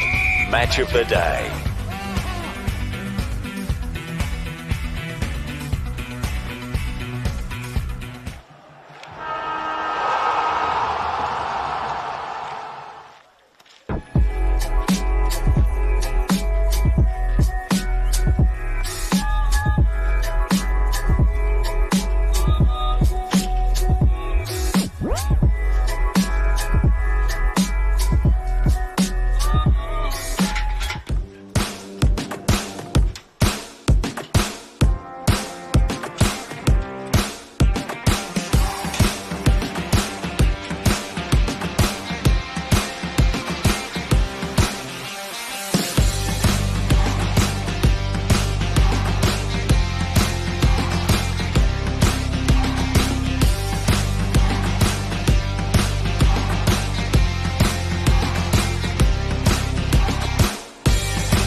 Hi, this is Sean Tate, and you're always up to speed with local football here. G'day, this is Tony Modra, and there is always plenty of top marks with the coverage of Hills community football here. Hi, this is World Cycling Champion Annette Edmondson, and the coverage of Hills football is always gold here. Hi, this is Adelaide Crows AFLW draftee Zoe Prowse, and you're listening to my top pick when it comes to the Adelaide Hills community football coverage.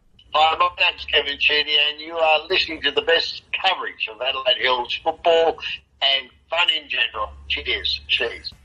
Hi, this is Daniel Lackenby, coach of Mount Barker Football Club.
This is the Hills Footy League.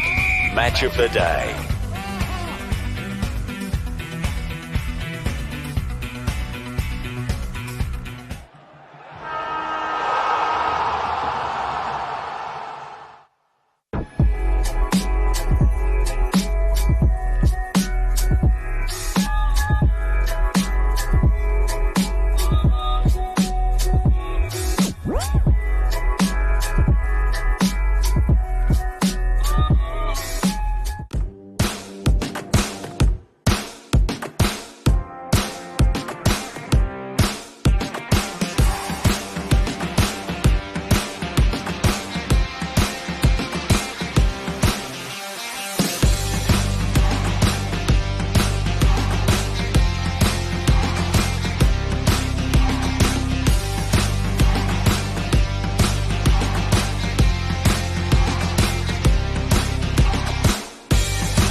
Hi, this is Sean Tate, and you're always up to speed with local football here. G'day, this is Tony Modra, and there is always plenty of top marks with the coverage of Hills community football here. Hi, this is World Cycling Champion Annette Edmondson, and the coverage of Hills football is always gold here. Hi, this is Adelaide Crows AFLW draftee Zoe Prowse, and you're listening to my top pick when it comes to the Adelaide Hills community football coverage.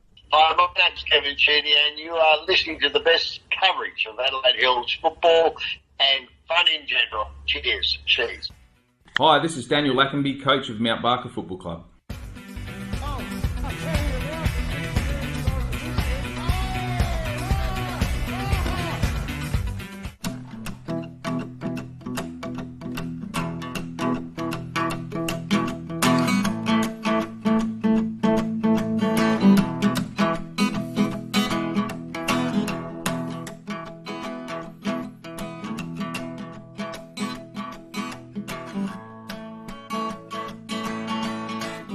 And welcome back live here on the Call to Wild Hills Football League through filming for the Adelaide retaining Walls Oval in Kersbrook.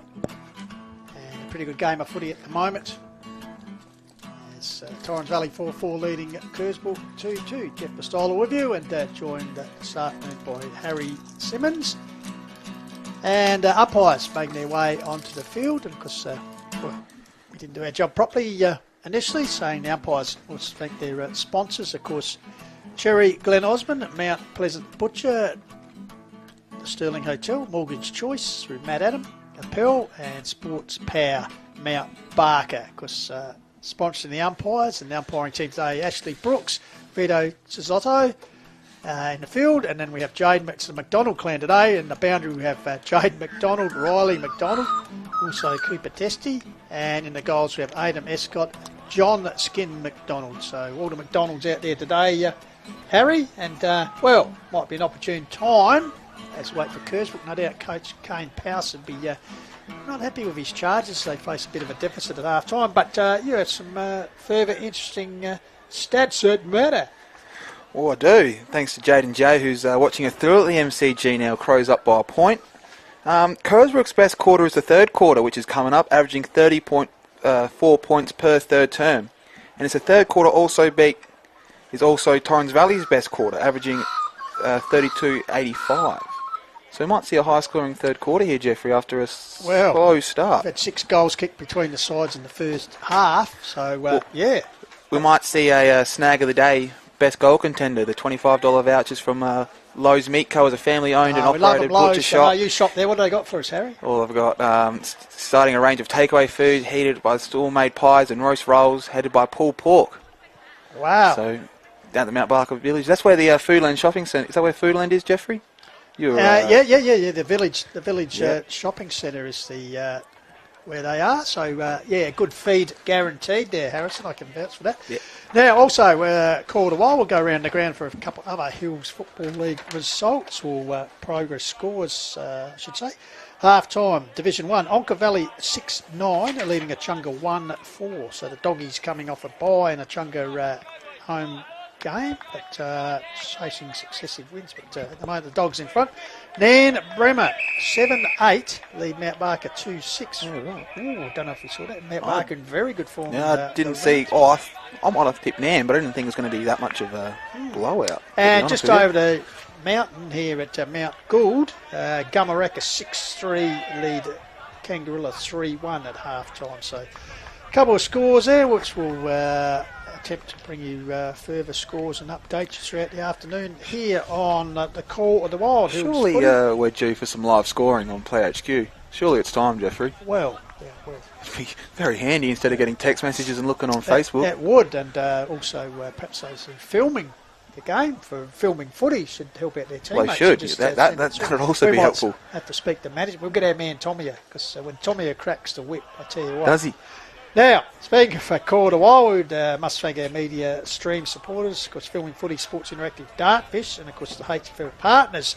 The naming rights work Locker Mount Barker. You been in there yet, Harrison? No, I haven't. I don't really go to Barker very often. Well, we should come up, get a new pair of size 20s, 14s at the West. 20s, that'll do.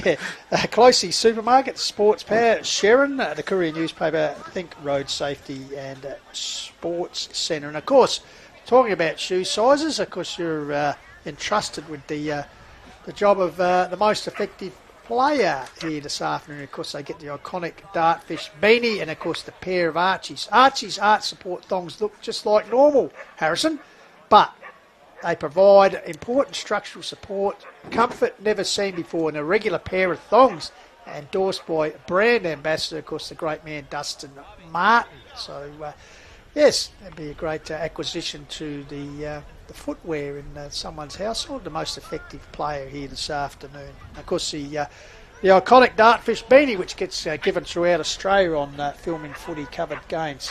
Very exclusive club, that. So we'll wait and see who emerges with that. Now, just about all in readiness now. So work to do for Kersbrook as they face a 14-point deficit here. So that our coach Kane Powers would have really fired them up for this second half. So umpire Vito Sotto holds the ball off. So we're underway here around 6th Country Division action, Adelaide Hills Football League. Once again, the ball comes down here. First touch by Peter, got the handball out, intercepted by the Lions. Comes back to Gonzalez, who gets the first kick in the second half. Puts it forward, early lead there by Pittman, missed everything. Ball comes back, here's a chance. Ball fed out here to the Lions. Could be Nick Ingram. I tell you what. Lovely start, Torrens Valley. That is a great start as he just curled it over, or combed it over the corner, around the corner. So Ingram, great start. So in about the first 20 seconds, they've extended the margin. And, well, that also could be a contender. Yeah, I was about to say, Jeffrey, that is right up there with the Lowe's Meat Co. voucher for best goal snag of the day. Lovely snap from Ingram, running away from the goals. Put it straight through. That's a great start from Torrens Valley. Good work there, Gonzalez getting the ball forward. And Blitzards as well, keeping the ball in front of him and dishing the handball out in that contest as well. So Torrens Valley, it sets a belief that they're good enough. They just need the win to get the monkey, which is going into a gorilla after 5 rounds off the shoulder, not having won a game. But could this be the day? We'll have to wait and see. But at the moment, in a low-scoring game, they've opened a 20-point margin here, Gary, in the early stages of the third quarter. So back in the centre. Umpire Brooks sets it up. Big man Binder gets it down once again. Ball held up there in the centre. Cricket pitch area, even though the pitch no longer existing here. Don't have a cricket club anymore, Kersbrook? Or? No, the Cavaliers, no, unfortunately. We're a pretty good cricket side back in the day with the James boys. Stewie Jew. Saw Stewie make a 100 in a Courier Cup limited overs game out at Nairn one day. Pretty handy. Not the small Nairn over at the back, the main one. Brendan Lade was and right. Nathan Eagleton. He was here as well. So all the stars up here at Brooker Park, but unfortunately, not a cricket club at the moment. But a bit disappointing. But anyway, back to the winter sport as handballed out by Binder. Crook trying to gather it, overruns it, comes back here, going forward again. Parent, strong mark. Parent just jostling aside his opponent there. This 2-2. This could be a ripping start. So the Lions.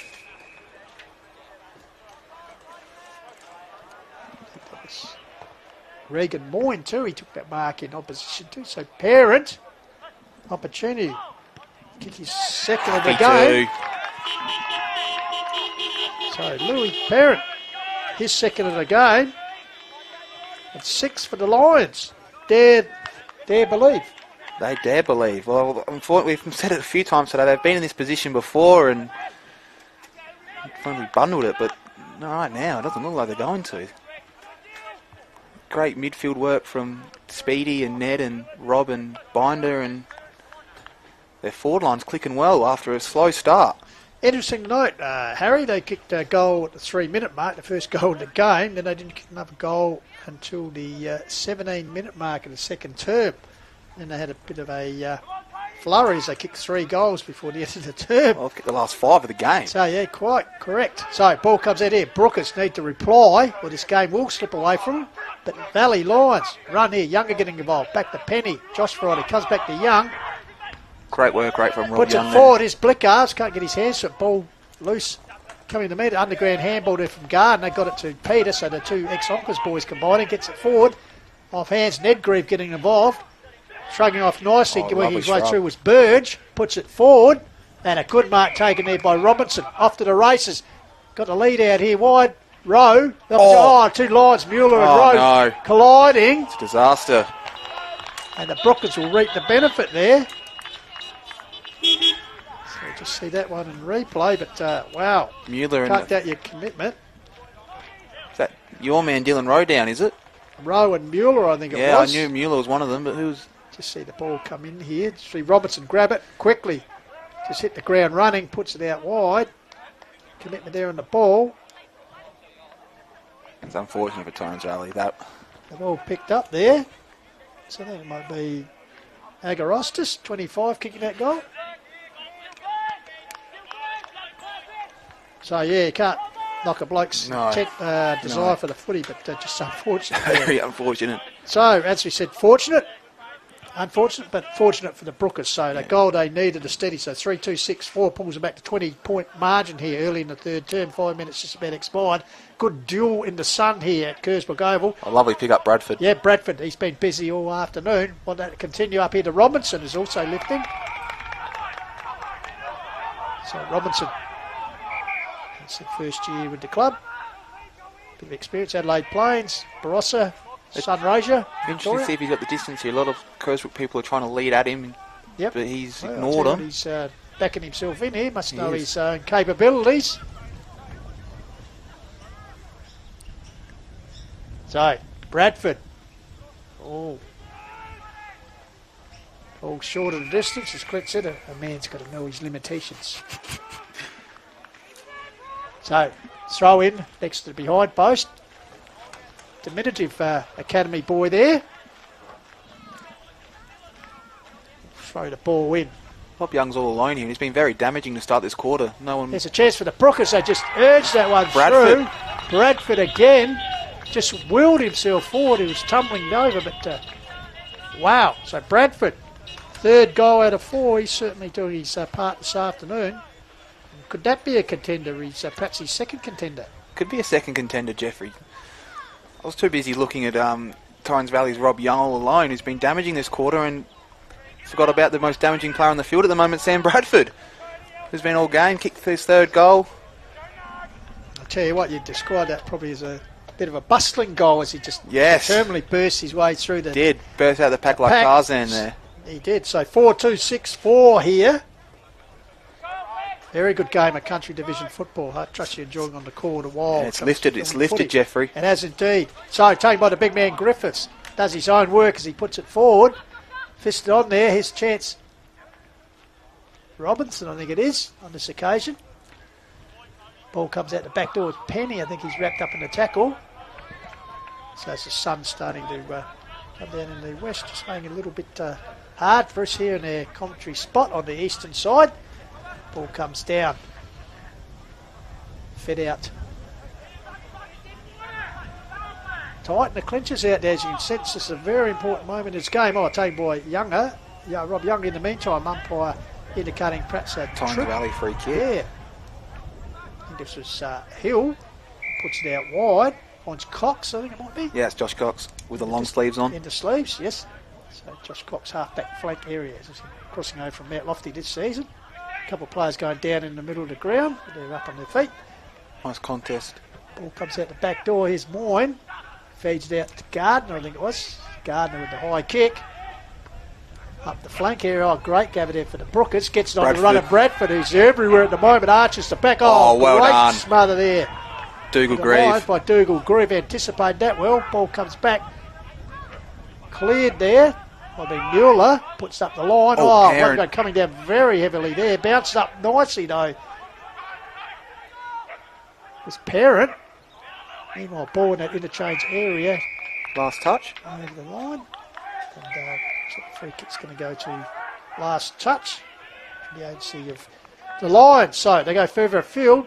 Lovely kick from Bennett Wood to Lucas Blitzarves there. Blickards would probably appreciate that. And had a late start to the season, so game time will be important for him starting to get his hand on the ball. Centres it up nicely. Gardner can't under it. The big guards. That's the way the ball ends, and his big Dukes. Waste no time, puts it across here. Oh, no. Trying to find a teammate there. He's overcooked it. So a rare mistake there. And, I think Nick Ingram just letting him know about it. So the Lions certainly up and about.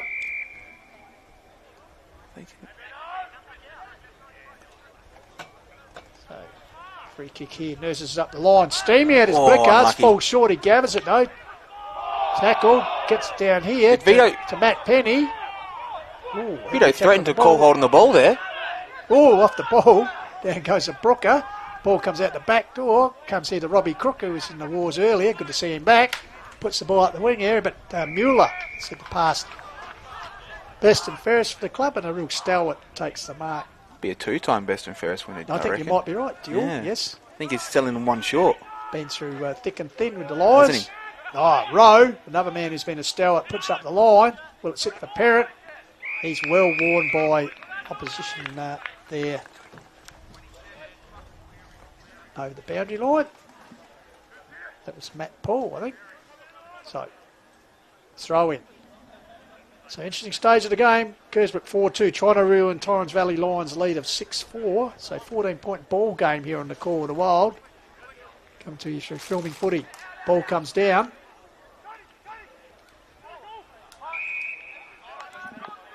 Kersbrook free kick. Not sure what for. So, Griffiths, the big man. Deep in defence. Half back pocket area. Pocket area, but I tell you what. Ruckman. Kicking skills. Getting down a bit there. I think that's 3 times in the last 2 minutes they've got a last touch or kicked one out on the full. Kersbrook. So settle down and take your time. So Gonzalez will know who do something creative with the ball. It's going to drop short. Blickard's deflected away from him. Spills free. That's a bit. Wasn't by Griffiths. It's cut off. Big man having the wars with the kicking department. The mate comes to Penny. Centres the ball 1-on-1. A push out there. But defensive mark taken there. This might be Pittman. Chooses to go up. Living dangerously is Moyne. Gets the ball back out to Gardner. Experience on the left foot. Hooks it back but finds Bennett Wood. So Torrens Valley all over him at the moment. Got the ball in the forward line much as they did in the second quarter, but just couldn't he's always got the distance here, Bennett Wood, but he's trying to signal someone to come at him. It's a lovely kick. It's a lovely kick out into Parrott. What's it for him? Closing was Lockie Peter. Dives on the ball, comes out the back door towards Matt Penny. Busted off the ball there. Good body clash there. Comes back here. Greve, I think, tried to toe poke it forward. Ball spills free. His chance for Blickard's off. Tried to get the hands out the row. Ball Great tackle from Matt Penny. Bradford. Stolen there by Moyne. Sweeping handball out wide. Gardner. Louis Parent slow to get up behind the play. He'll chip it forward to Mark there by Jacob Pearson. He was so good early on. The young man from the South Gawler. So Parrott, he'll decide to go right across the face of goals to the flat side of the ground. Picks out a teammate there. Louis Parent's still down in the Bailey forward area. He hasn't got up yet. Yeah, well, I think this is Josh Pearson with the ball. Goes further afield up there. Now they're off to the races. Going long to Brookers. Good transition, but falling down at the last line. That's a good mark taken by Ned Grieve. He goes back out wide. Finds Cox. Josh Cox puts up the wing area. Mueller. Good defensive by Pearson. Ball rebounds to Penny. Josh curls it round the corner. He's Bradford one-handed. Excitement man in Bradford. Lifts the eyes nicely. Cox. He's playing one hell of a game too. High kick back. Can't none be Regan Moyne. He takes an uncontested mark and just slows things down for a minute. Louis Parent's just hobbling off now. under trainer. Okay, so ball across here. Change there. He was threatening his quarter, so that's a bad loss for Torrens Valley. So Brady Highlight, vice captain, puts it back over there. Intended target was Robinson over his head, stolen by Torrens Valley. Comes back to Matt Paul. Measures to kick the centre half forward. Blickard's also young. Good play by White. Got the ball back. He'll get it back. Chain of handballs ends with Gardner. Gardner, a little toe poke out wide. Wedge shot. I know you're a Live Golf fan, so that was like a wedge. Scotty Sheffield like Jeffrey. Yeah. Yeah. Take. So the erstwhile defender chips it forward. Pearson will run onto it, takes it, breaks through the centre of the ground, puts it out wide. Good delivery out there, honours the lead of Lockie Peter. Peter in turn wastes no time, puts it forward. Oh, good mark. He's played on. It's played on. Drilled it. Goal to the Brookers there. Just have to wait and see how it was. thought it was Aragatos, number 25. Okay, you could well be right. For his second, I think he kicked one earlier.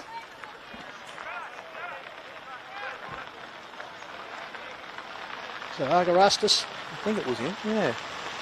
25? Yeah, it was. Indeed it is. So Strato Agarastus with his second goal.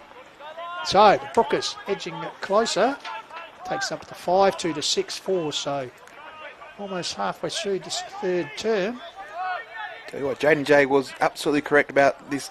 These are both teams' best quarters. Well, that's why he's the best in the business, Isn't he? Sandman Jaden Joe. So 3 goals to 2. I think 6 goals combined in the first half. Harry, and we've had 5 kicked already in this quarter, and said we're only 15 minutes into it, so it's a thriller. Might see 30 minutes of football instead of 24 this We quarter, might. Jeffrey. Trying to burst his way through his Pearson, gets a high handball, knocked forward by Bradford, who's certainly haven't been impacted. Follows up nicely, supporting a teammate out there, goes to ground, comes back out there. Handball getting involved there was Severus. Bouncing ball forward, comes back, kick forward. So the Brookers once again challenging. As the goal kicker getting involved, comes out here. Oh, leg, was he? Oh. So get a shot on goal. Called it all clear.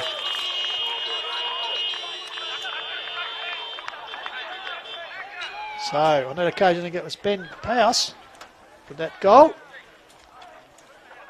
You just see the replay here, kick forward. Ball comes, juggle mark not taken. Comes out here, Powers. Just, could have been leg, but recovered and drilled it. So, desired result. So, 4th goal of the term. So, game on again. Game on again. 6-2 to 6-4, so back to a 2-point margin. They were at over 20 points. Yeah, well, I kicked the last 4 of the game, Kersbrook, after Torrens kicked the last 5. So, it's a game and 2 at the minute, Jeffrey. So, you're getting your money's worth here this afternoon at Brooker Park. Yeah. So, Well worth the $8 in the budget. Well, you'd pay anything for the budget, wouldn't you? So, back in the middle of the big men wrestling. Griffiths gets it down. Ground level. Ball comes out here. Getting involved with Binder. Go to a teammate. High kick forward. Camped under it. Nice contest by Blitzarves there. Yep. Oh, surely that was a legging. Moyne keeping the ball in front of him. Just infringed there by Blickards. Oh, no. What are you doing, son? Just threw the ball on the ground. It's always going to be 50. Yep, that's silly from Tapscott there. Yep, well, a bit of an experience there. So, Moyne taking advantage, it puts out to another experienced player in Gardner. Flicks over the handball here to Bradford. Oh, great tackle. Blindsided. Blindsided, no. Free kick paid there. I thought he just broke away from 3 tackles. Rowe gave it to Cox. Puts it up to Tapscott. Young man. Nurses the ball wide. Gonzalez on the wing area. Jason to the boundary line, so Speedy, what's on offer? Looking into the sun here. You put it high. High ball it's a great direction. In front. Wake getting involved. Checks the ball at ground level. Tries to get up. Goes to the ground under pressure too high. So Bailey Wake. That's the resultant free kick. Interference from Jason Rowe there. So across the ground. Finds Robinson. Puts it out wide and finds Crook. Nice kick, really nice kick. So Robbie Crook. Summertime Nan Razorback. Goes high. Coming out there was Burge. It's bundled over the line. Across the boundary line. Going to ground there in the shadows. Tough in the trenches, so it looks like Mueller trying to break his way through. Holding the ball is the crowd from the vocal.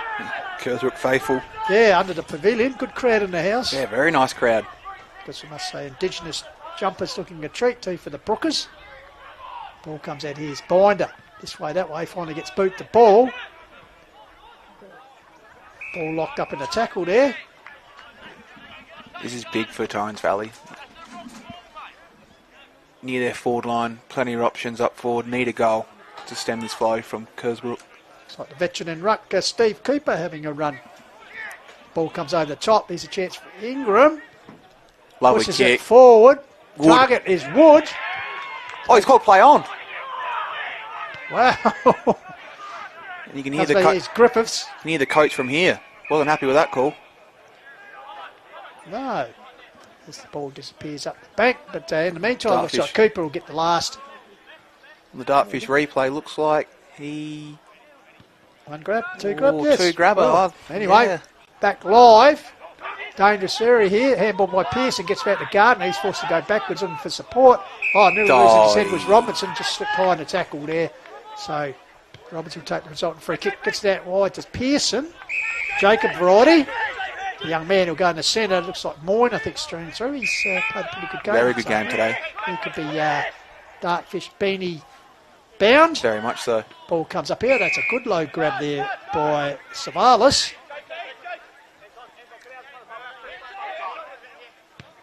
First year with the club. Background in junior footy in the northern suburbs. Ball comes down here, but also this man, Bradford, he'll be in the running. Very much so. He almost tricked that one-handed and then almost picked it up one-handed and ran away from everyone. It's a very experienced footballer. Getting assistance there from Powse. Kicked the last goal. So a good game of footy. Binder, Griffiths, ball comes down. On it there was Josh Pearson. Goes to the ground under a good tackle applied by Gonzalez. So, 2-point ball game. 20 minutes just ticked over here on the call of the Wild Hills Football League. Country Division action coming to you through Filming Footy. Trust you enjoy it. Comes out to Pearson. Pearson off. Quick kick away by teammate there. And Wake intercept the day for the Lions through Rowe. Rowe goes out wide, finds Matt Paul. Half-back flank wing area. Where he sends the ball. Will it sit? Racing Cox. onto it. It's Cox. Well run down tackle. there. Lovely tackle. One of the academy boys has called it out of bounds though. Good work there. I think that might have been Haylock closing in on him. So, academy boy pitching in the shadows. Starting to lengthen here at Kersbrook Oval. It's been a wonderful day. Bind it, double-handed down. Perhaps using the volleyball experience there. Ball, high kick. Unlucky. Contest there. Here's young Taps got bundled off the ball. Foot race, push forward, comes back into Matt Paul, gets boot the ball. Lovely. What's Ned doing? Oh no, it's played on when it was in his range. Around the corner. Oh no. Perhaps a lost opportunity Very there. much so, Jeffrey. Nev Grief. Just go back and have the set shot. So be the hero. Minor score, but it's extended their lead to 3 points. Torrens Valley 6-5, 6-2 here. 22 minutes almost expired here in the third term. Pretty entertaining Hills Football League. Filming Footy, Jeff Pistola and Harry Simmons bring you all the action. As Matt Gardner, captain and vastly experienced premiership player, has the bounce as he runs off. Now, boots, long, towards the wing area, at the back. Oh no. Big leap there. Had to get that ball forward, Torrens Valley. They did indeed. They got the numbers Kersbrook as they go forward here. Good defensive mark by Airman, the Viking. Great mark. Saved the day there because they were out and about. Certainly did. Quickly gets the ball back here to teammate. This is Ingram. Former Hardorf and Warwick Bill Eagles footballer. So first year with the club. Ingram, bit undecided. Decides to come out wide here. Chain he'll be Cox. Next in line might be Matt Paul. He is indeed. As Josh Pearson closes, so Paul forced to kick high. Eddie Ingram who's run on, so that's good work. Yeah, they've covered the ground nicely here, Kersbrook. They've transitioned to this side of the wing very nicely. So, and Tapscott misses the target, pouncing against that man Bradford. Handball over the top here. Good work there, going arching the back and going for a bounce. Was Wesley. Goes forward. Ball off hands. Around the corner. This is our man Angorastus. Goes to ground. Josh Penny looming, waiting for the ball to come out. So good transition of the footy from both ends of the ground at the moment. Yeah, game's really picked up after so half time. Conditions, Harry, be interested to see the fitness will have to come in, tracking the ball there. Around the corner, kick from Tyler Wesley. Mark taken there. So, Arigatos. Yeah. He's lining up for his third too, Jeffrey. Agarastus, yes. Just Clever handball given out there around the corner. So it could be his third of the quarter. Their stats are right. Bit hard when you haven't got the best in the business, No. Jade, but Celebrating a Collingwood win.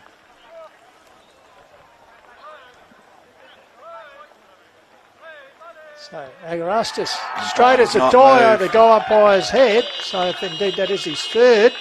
And the Brookers have hit the front for the first time, I'd suggest. Since second quarter. Yeah.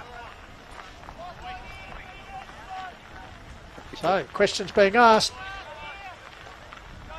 5-goal term currently for Kersbrook, so they've certainly answered after they trailed by 14 points at half time. Harry, whatever Coach Kane Powell said, has had the desired effect, that's for sure. Well, I think maybe after the second minute mark when they kick their second goal. Time's around the quarter. So, back in the centre. So just about 25 minutes ticked over, so given the duration of the other quarters, although as we said there's been 7 goals kicked this quarter as the ball being relayed from the Mount Gould end of the ground to the left of screen. So Kersbrook under a bit of pressure, he probably would have come in favoured to win this game, and realising how important it is. A win here could see them up as high as third if results go their way, but on the other hand, Torrens Valley desperate to get their season underway. Zip 5 at the moment, so back in the centre. Mind over matter picked Kersbrook by 2 goals. So 3 points, so he's Ingram. around the mark, the mind of the matter. Very astute, that man. So, ball up. Binder gets it down. Fed out here, Matt Penny with the ball. Gets it forward. Moving out there. Taken by the big man Binder. Oh, gathered it nimbly, but repelled by the Brookers at the moment. They get out of trouble. Here's the big man Nice Griffiths. Caught under the ball, knocked out of his hand, so play on. Ball comes out here. Fed through to Crook. By hook or by crook, he clears it nicely. Up forward, lumbering out there was Powell, I think it was. Ball comes to ground. Locked on the middle. Oh, Bradford, he goes out the pack. It still manages to keep control. It gets the ball out wide. Oh, well tracked there by a teammate.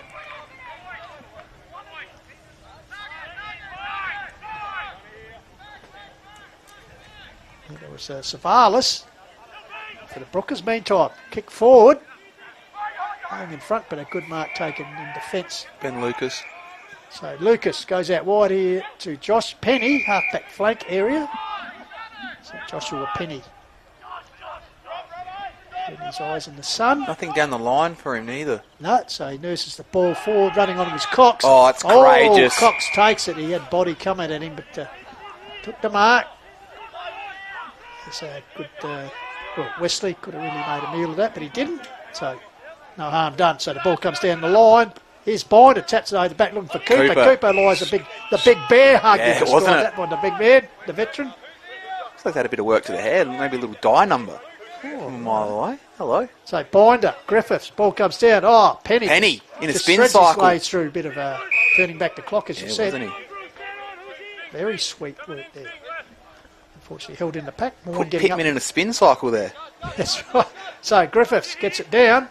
Tap Scott, Binder, Griffiths. 0-0 draw is the call by umpire Vito. He'll come in and ball it up. So 27.5 minutes gone. Griffiths gets it down. Trying to thread his way through his Moyne.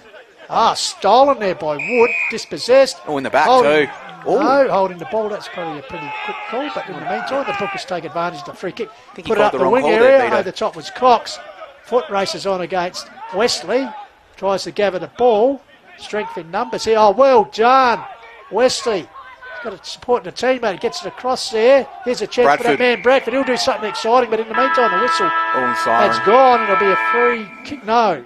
Siren. Must have been a Torrens Valley free kick. Yeah, I was going to say I thought it might have gone to Bradford, but with that, that's all she cried. So a 5-goal term here. Harry Simmons has seen the Brookers just hit the front. 7-2. Well, the stats very accurate, kicking to 6-5, 41. Well, the stats that matter, Jade did say Kersbrook averaging 30.4 points.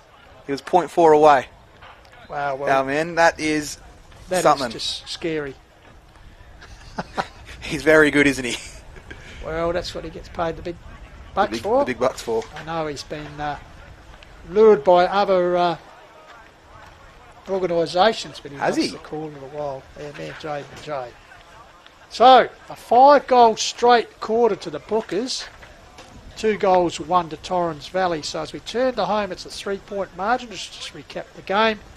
Kersbrook led by a point at quarter time, 1-3 to 1-2. Then the Lions broke it open in the second term with 3 goals to 1. So they led by 14 points at half time. But then a turnover. As we said, Coach Kane Powell would have perhaps delivered a few home truths to Kersbrook, perhaps emphasising the importance of this win. And they turned it on with 5-goal to 2 third term. So as we head into the 3-quarter time here on the quarter while, it's Kersbrook 7-2-44 with the noses in front. Torrens Valley 6-5-41. So 3-point margin in favour of the Brookers. And we'll be back shortly. So what promises to be an exciting conclusion to this round 6 Hills Football League Country Division contest here on Quarter While. Back shortly. This is the Hills Footy League Match of the Day.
Hi, this is Sean Tate, and you're always up to speed with local football here. G'day, this is Tony Modra, and there is always plenty of top marks with the coverage of Hills community football here. Hi, this is World Cycling Champion Annette Edmondson, and the coverage of Hills football is always gold. Here. Hi, this is Adelaide Crows AFLW draftee Zoe Prowse, and you're listening to my top pick when it comes to the Adelaide Hills community football coverage.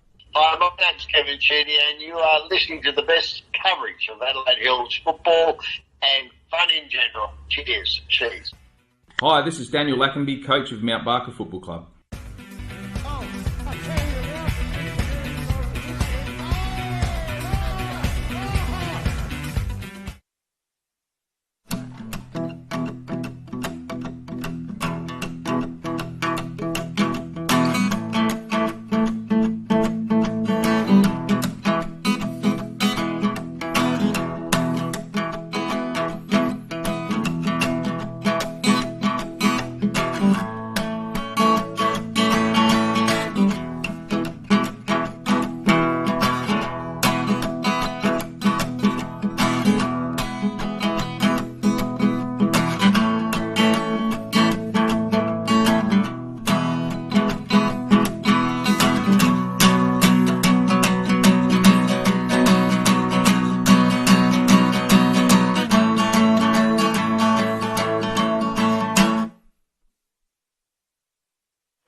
Welcome back to Quarter While, the start of the final term here. Adelaide retaining Walls Oval and Kersbrook, and it's a thriller on offer here. That's the Brookers holding a 3-point lead. So as they go into attack, lumbering out there was Cox. Cruel bounce here. Trying to track the ball there was Savalas. Meanwhile, ball comes out here. There's a chance for Bradford, who's very high up in the Beanie State, you'd think, but illegal disposal. Let's go around the grounds here on Caldwell Hills Football League. 3/4 time scores: Harndorf 13-10, Loberthal 6-8, Ongar Valley 9-10, Achunga 2-9, Nanbrimmer 8-10, Mount Barker a comeback 7-7 in Division 1, and in Country Division, Gamaraka 6-4, Kangarilla 4-4 down the road. As there's a chance Cooper. for the Lions to go forward to the big man Cooper. Lovely build up there, Jeffrey. So interrupted around the grounds. No.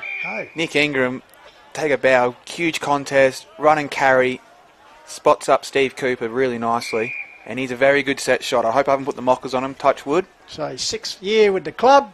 Of course, background at Green Acres and Ingle Farm. So Cooper, you have put the knockers on him indeed. He tried to celebrate too, he's not happy with it. Yeah. But a minor score, but it does close up the margin, 6-6. 7-2, so 2-point ball game here in the call of the Wild, and we've been blessed with some very good Country Division footy over the last 2 weeks, because last week down at, well, it used to be Yaruna, down at Kangarilla. Yeah, Yaruna Oval. And then this game here today, so this is going down the wire. So Moyne chips it forward, onto teammate, and he had a wing, puts it up in front of the members' pavilion. Here's the big man Griffiths, who's been very handy today also for this Brookers machine. Handballed it off. On the ball. But his teammate ran into a bit of trouble there. So is that Bradford? Or Robinson? Must have been Bradford. He got caught on the ball there. Free kick. I think this might be Rob Younger, maybe. No, the pick in the distance. I think it was Matt Paul. Matt Paul. Over the top, big defensive punch forward. Ball fit out there. Clearing kick by the Brookers. Go inside. Here's a chance for Robinson. He's got a couple to beat. Bounce of the ball coming out to meet him a teammate. Goes to ground. Lovely one-handed pick-up there. It was indeed, but he's played holding the ball. Oh, that's stiff. And that was a bit, I think it might have been Powell. Great gather, but paid the penalty. So meantime, ball comes back here, rebound, football, out the back door. Off fumble there by Nev Grieve, managed to get a kick forward. Big man. Binder goes to ground. Ground hill for the Brookers. In the meantime, Pittman going to ground. Jacob Pittman, he won the free kick. Over 250 club games for the Brookers, so a veteran as he puts out one. Oh, great tumbling mark there by Moyne. Got it back here to Gardner. Arches the back, showing big pace. The veteran puts it forward, but camped under the ball is Cox, who's been very good performer this afternoon for the Lions. So Josh Cox nurses the ball, the wing area.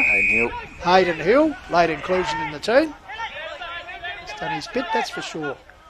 It's the Lions chasing a elusive first win of the 2024 campaign. Oh, no. Chips it forward, looking for Gonzalez, but chipping in nicely and anticipating well there was Tyler Wesley. So Wesley, what's on offer? Down the line, toward the contest with blitz ups, and Cox again. Strong overhead. Switches the play up to Ned Grieve now. Ned Grieve takes a running bounce off half back. Another running bounce. Another one. Zone footy out there, long down the line towards Rob Young. Rob Young with a lovely pickup. And Cooper's behind the play. Another bear hug. Breaking the bear hug tackle. So ball comes out here. Taken by Tyler Wesley. Nurses the ball down the line to Pearson. Jacob Variety, who in turn nurses it forward. To Griffiths, he's been good after half time. Yes, the big man. It's past Goulwa Port Elliot. Just playing the sit, but lovely kick too. There we go. That's the kicks we've been looking for. So Benny Powell sets forward. Sun-drenched Kersbrook ground here. Tried to play in that, but that has touched a lot of grass, that ball. And Vito knew it too. Yeah. Agarustus, who's kicked a couple of goals. Three, in fact, trying to con our man Vito, but, No one can con Vito. You've got to get up early in the morning. Yeah. So the academy boy coming right in as he'll pitch the ball back in. So Blickards down here. Cox gets boot the ball, but Pearson can't run it. Should take a mark. So Pearson, Jacob Variety, it's his second year from South Gawler.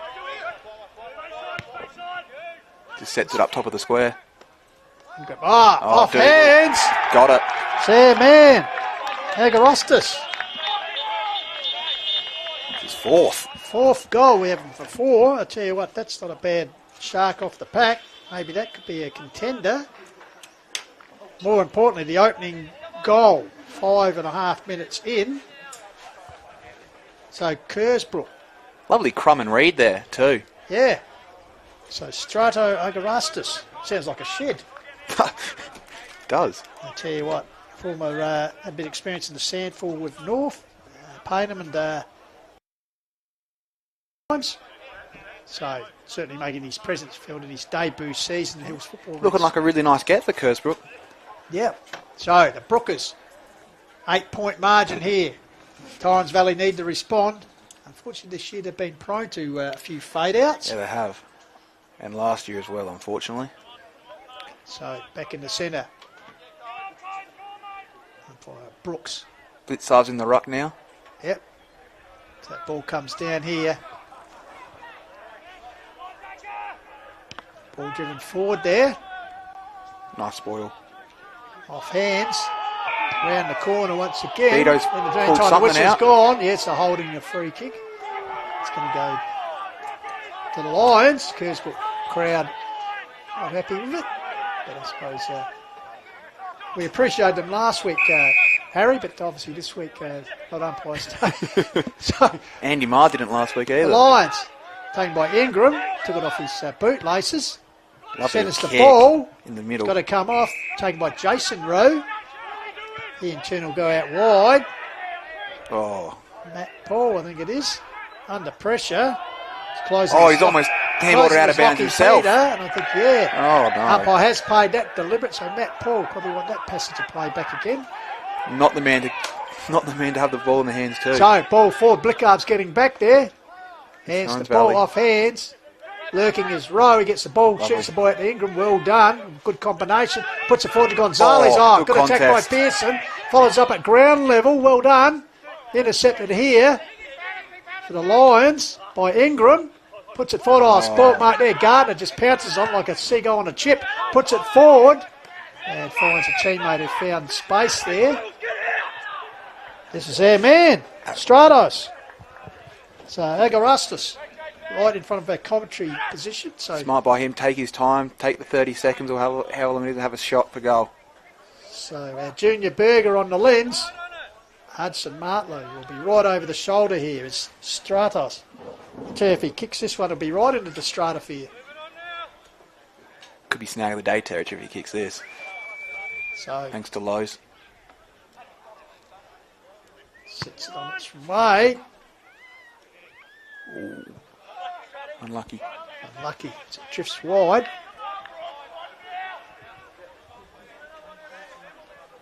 Through for a minor score.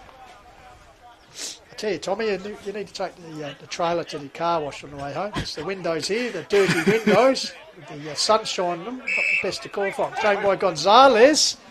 Puts it further afield. Binder, well sport there. Hey, Bradford gets the with a ball little forward. Oh, chiseler. great pick up by Powers. Centres the ball nicely and disciplinedly to a teammate in Dylan Burge. Dylan Burge. That's an ex-Broadview boy and a teammate of yours last year in the rep team. Big kick here. Really big kick for Kersbrook in this game of footy. Dylan Burge lines up. And he's happy with it. And it's a goal. Dylan Burge kicks his first for the day. Kersbrook now go to 9-3, 57 to Torrens Valley 6-6, 42. So 9 minutes in and Burge. So more fluctuating fortunes, Harry, as we talk about fire-outs. Torrens Valley's last goal came at the 2-minute 45 mark through Louis Perrott. They'd actually kicked 2 goals in that time. 2 minutes, yeah. Yeah, Ingram in 20 seconds, so the third term starting. Then Perrott, so they haven't kicked the goal since. They kicked the last 7 goals of the game, Kersbrook. Yep. So, got it all to do now, Torrens Valley, with 10 minutes to go. Well, So- 10 minutes gone, sorry. So, Centre to ground, going to ground there. The big man under pressure. Looks like he's going to drag a free kick. Thank you very much. Make a window a lot clearer. So Griffiths with the free kick.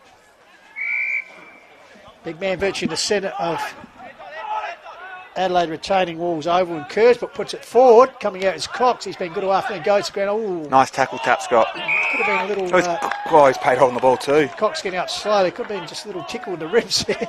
And Matt Penny tried to claim it. So Tap Scott with the ball. The young man goes across. This could be dangerous. Almost a nice under pair of pressure. jukes. Taken nicely. I think that was Bradford. Puts the ball forward. Out on the lead is Powell. Benny Powell. It's split last year. Number 20's all alone in the middle here. Across here. And that's out to Savalas. His first year, of course, back in the game. Spent some time in the northern suburbs playing junior football. Has kicked 2 goals for the Brookers since joining them. So a chance here to kick his third and really stamp authority on this game for Kersbrook, who, as we said, trailed by 14 points at half time. So kicking towards the town end. Savalas leads back on the kick. Drop, punt. Snuck it home by the looks of it. Waiting for umpire Trevor McDonald's decision. Holds us in suspense and gives it the OK. So Kersbrook, 3 unanswered goals. In fact, as you said, 6 unanswered goals. 7 unanswered goals. 8 unanswered goals, Jeffrey.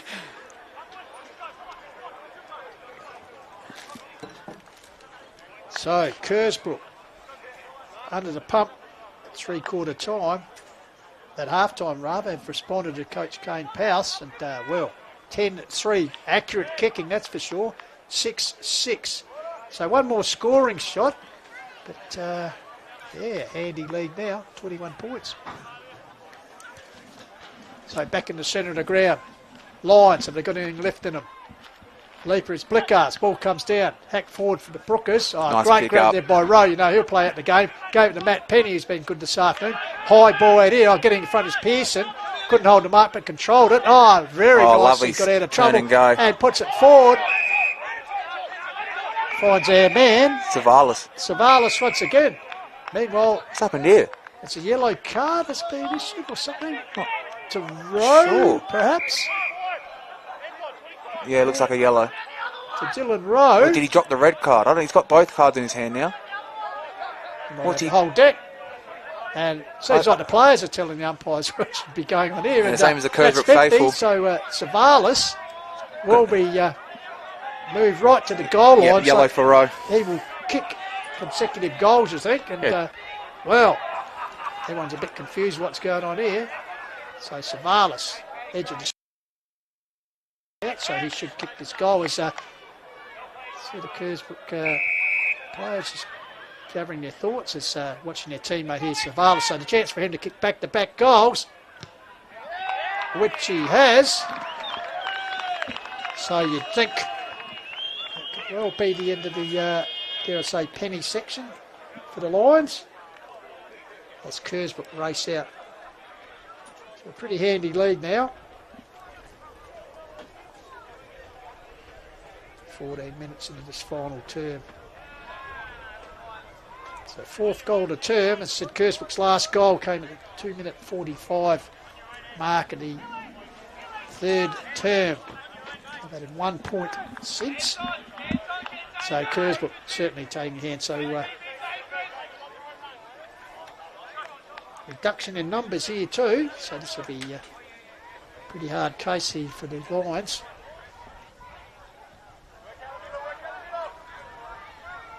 So back in the centre. It's like the big man Gardner having a turn and ruck, goes to deck. Here's Penny. Matt Variety goes to ground in the centre of the oval, gets out. Here's Gonzalez. Puts the ball forward. Good attack on the ball. Back door. Going to ground there. Mueller coming in. Buys a tackle. Ball pushing forward. First to get there will be the Brookers. Teamwork there as they come out wide. Here's Pearson. Lovely. Oh, almost. Great contest from the Torrens Valley player Pearson did well as he spun it out. Got to a teammate. out they're now. helping it. Now they're out now. Brookers streaming forward. Target here out the back door. Bradford on Young. Young gets it back here to Hill. Hill in turn gets to Nev Grieve. Puts it up line. This young tap's got Gonzalez almost collide. Bit of talk, fellas. Here's Pearson. Well done. Puts it back in which it came. 2-on-1 here. Defensive spot by Young. Ball spills. There's Bradford lurking. As the ball came off Wesley's teammate, but unfortunately the Academy boy wins out with the decision. So Kersbrook pushing forward as the shadows start to creep across here. And Adelaide retaining Walls Oval. So it looks like the Brookers. Good win here, which will cement their spot. Toe poke forward by Robinson. Oh, good pick up there by Young. Puts it forward. Mueller got front position, couldn't quite hand it. Josh Penny, good work at ground level, tried to keep the ball in the area. Waite getting involved there as well. Good tackle applied. Finally, kick away there by Matt Penny. Bouncing ball. Here's young Pearson. This time socketed forward. Getting back there is Pittman. Got support, goes back. So the Brookers, good combination out of defence. So cut off there by Gonzalez. Here's Tapscott. Oh, there's no one up forward for him. But it's a lovely... Puts it to a big man Cooper. Cooper nonchalantly gives it off the run of Jason Rowe. Has a think about it, then goes around the corner, but it's all Brookers back now. It's all Brookers. Pittman on his own. Yeah, they probably could have worked that out a bit better. So Jacob Pittman, uncontested mark, goes across the ground here. Finds Crook. Robbie Crook. He's got support there. The handball will come over, which it does. Close to the wing area, trying to keep his Bradford. Almost did too. Ran out of tarmac, but out over the line. So 17 minutes ticked over. 11-3. The Brookers, Torrens Valley 6-6 in a game that promised much, but unfortunately the Lions after half time, or after the early stages of this third term, have really faded out of the game. Something that's been a trait, unfortunately, this year. Perhaps could tell the story behind being zipped 6 at the end of this game. So ball taken forward by Grieve, puts it up. Good mark taken out there, but they're fighting out Torrens Valley. Good mark taken out by Goodgrass. Nice handball off to a teammate Gonzalez, close to the boundary line. He get ball centred. Spilled off hands there, loose ball. Trying to pick it up Bennett there. Wood. Was Bennett Wood, bouncing ball. That's made snag of the day difficult. Lovely finish there by Bennett Wood. They kicked their first goal of the game at the 3-minute mark, and they were up and about. It's been a long time for Bennett Wood to get on the map again at 18 minutes into the final term. Lovely pick up, snap, dribble.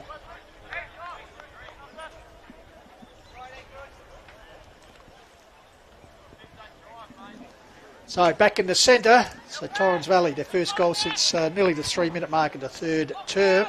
So move on to 7-6 to 11-3.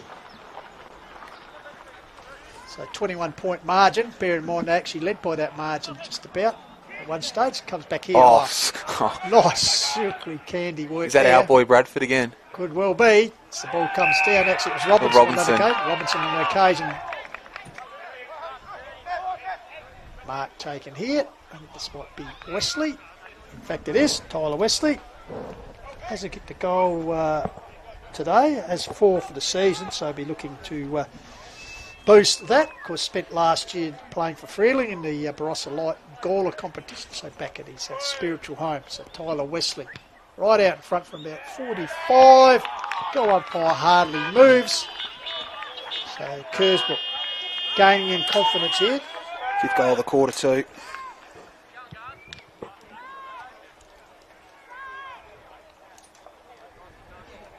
Been a really nice second half from Kersbrook after the first 2 goals from Torrens Valley. Played nice clean footy, dominated the midfield, moved well the ball up half back nicely. Their forwards are moving nicely. Yep, they said 14 points down, maybe because they were resuming off the bye. 14 points at half time, maybe a little bit rusty, or some people are all for the bye, and some say it does upset your momentum as a side, but certainly the second half they've certainly shown what they can do. So back in the centre, Gardner wins the ball down, clearing kick from Ingram for the Lions. Ball goes forward, once again good defence work by the Brookers. Ball comes out the back door, good tackle there. Just good support. Ball held in there. So another ball up. So Torrens Valley, you were part of it, the historic finals after breaking the drought for finals appearance, but gee, long way back from 6 now. 0-6, so 2 games out of it, and they've got the bye next week, so it could maybe 3. So Cooper going down there. Sorry, Penny. Taken here by Gonzalez. In the shadows. So Gonzalez takes the ball forward. Off hands. Close to the line. Looming. Again, well done to that Kersbrook defence. Rock solid all day. Yeah. Spoiling it. That might be a point to and stay tuned, because hopefully we'll be talking obviously to the most effective player and the Snag of the Day recipient, but also the successful coach, I think, might be joining us, which at this stage looks like Kane Powell. To talk about the Brookers, so don't go anywhere. That'll be added on the live stream after we've seen our special guest here this afternoon, Harry Simmons, do his good work replacing the great man Jaden J. Hill. Will take us through it. Very popular segment. As the ball comes across here, here's a man, Savalas. Telly, and they're out he gets now the here ball too. across here, they're out again, sits nicely, put forward, there and he look at is. that champagne football from the Brookers. As Robinson. Robinson. He's been good today also. He has. The Brookers.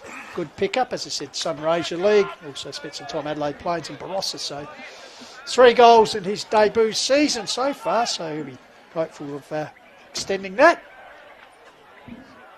So, Connor Robinson.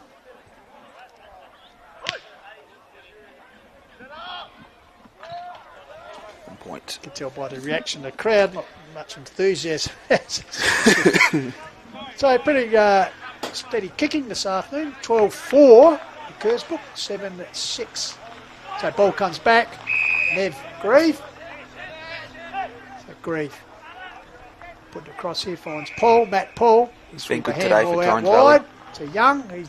All those 3 have tried hard this afternoon. There's another try here in Josh he's been Penny, good too. who was very good early when the lines were running hot. The young man. Ball towards the centre of the ground, looking for Dougal Grieve. That's a good tumbling mark by the skipper. Nice juggling mark. Handball's off to the run of Ingram. Puts it out wide. Off hands, off his chest. Taken by Tapscott. He's locked up in the tackle. Comes back here to Wood. He's under pressure. Handballs to no one in particular. Here's Gonzalez, tries to spin out of trouble. Fortunately, the ball comes out here to Nev Grieve. He's backed up. He shrugs off the tackle. On the right, straightens it up. Moyne under the ball there. Nice tackle, Mark Mueller. Ball comes out, and once again, this Misley Kersbrook defence repel it. Bouncing ball. Out wide, gathered there by J-Rowe. Goes to ground. Strength in numbers for the Brookers. Still working hard. Comes back to Matty Paul. Centres the ball. Outnumbered here. Lovely Blue pick up, Bennett Wood. Bradford lurking. Tapscott gathers the ball. Left foot. Hacks it forward. Oh, Cooper with a huge contest there. Comes out. Brookers defence. Sidestep. High kick forward. Camped under it is Wesley. Front and centre spot was Peter. Gave it back to Wesley. He's got time to have a nonchalant bounce or two. Do a Manasseh. He might. As he sets it wide towards a teammate. Back there. Nev Grieve lurking. Oh, big solid bump there. Handed out. As Lyons kicked the ball forward, Wesley caught under, and that's a very good strong mark. Lovely against dukes a by tall Wesley. man like Binder. Probably gives away a bit in height, but strong dukes there. Yeah, the Dartfish replay here. Have a look at that in a second. Bang. Big contest there. Like a bowling alley. Pins going down everywhere. So, back here with Wesley. They kicked the last goal. Take your time, run the clock off. For the Brookers. So Tyler Wesley. Now up to 5 goals for the season. So last year up at Freeling. Leans back on the kick. Hooked it. Goal umpire has moved a little bit too much. So perhaps they're a bit errant. Up to 3/4 time, they only kicked the 2 points here. Harry, now they've kicked 3 in this last term. So they're on 12-5 to 7-6. The vital 2 points have been banked for the Lions. Misdirected kick out here, pouncing on it. There was Dylan Burge. Ball goes forward. Going to ground there. with Sebastian Barber. Thrower. Binder gets it clear. Bradford. Ball comes here. It's Bradford. Can he put the icing on the cake? Bouncing ball. Just getting back there was Dougal Grieve. So,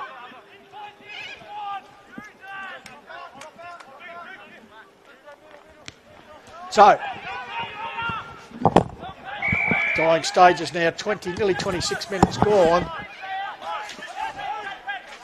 So the Brookers going forward again. So, Mark taken out here by Jacob Pearson. So he's played a pretty good game. Wing, half back. Then you run out wide.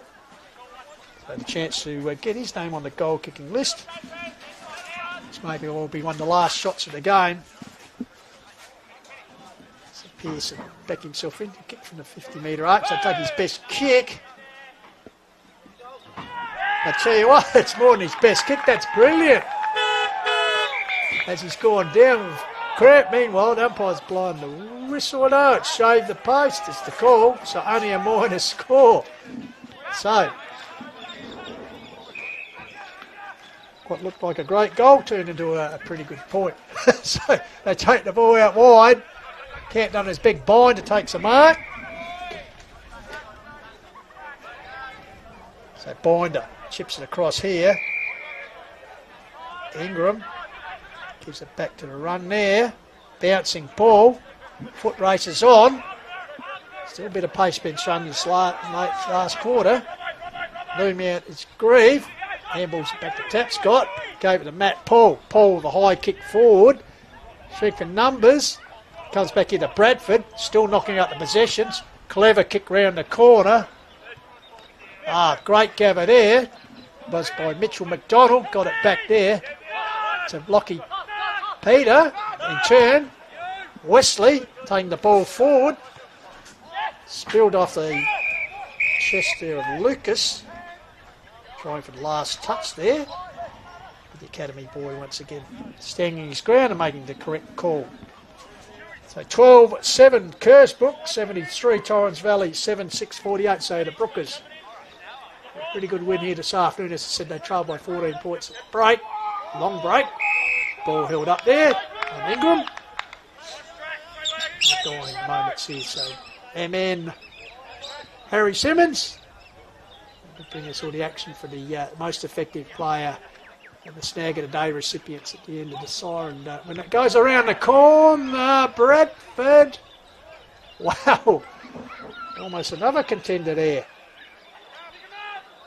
He'd be high up there. So 5-5 in this final term, Kersbrook. Straight kicking that absolutely massacred the Lions.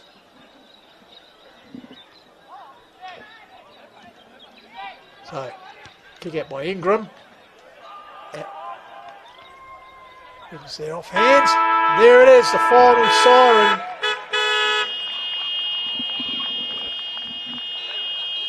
So 12-8-74 have defeated the Lions. 7-6-48. So frustration continues for the Torrens Valley Lions. What was a great game of footy, well poised, even at three-quarter time. 3-point ball game in favour of Kersbrook, 7-5 to 6-5. But in the run home, the Brookers have just put the foot to the pedal. They've kicked 5 goals to 1. As I said, run out emphatic winners. 12-8 to 7-6. So once again, disappointing for the Lions. So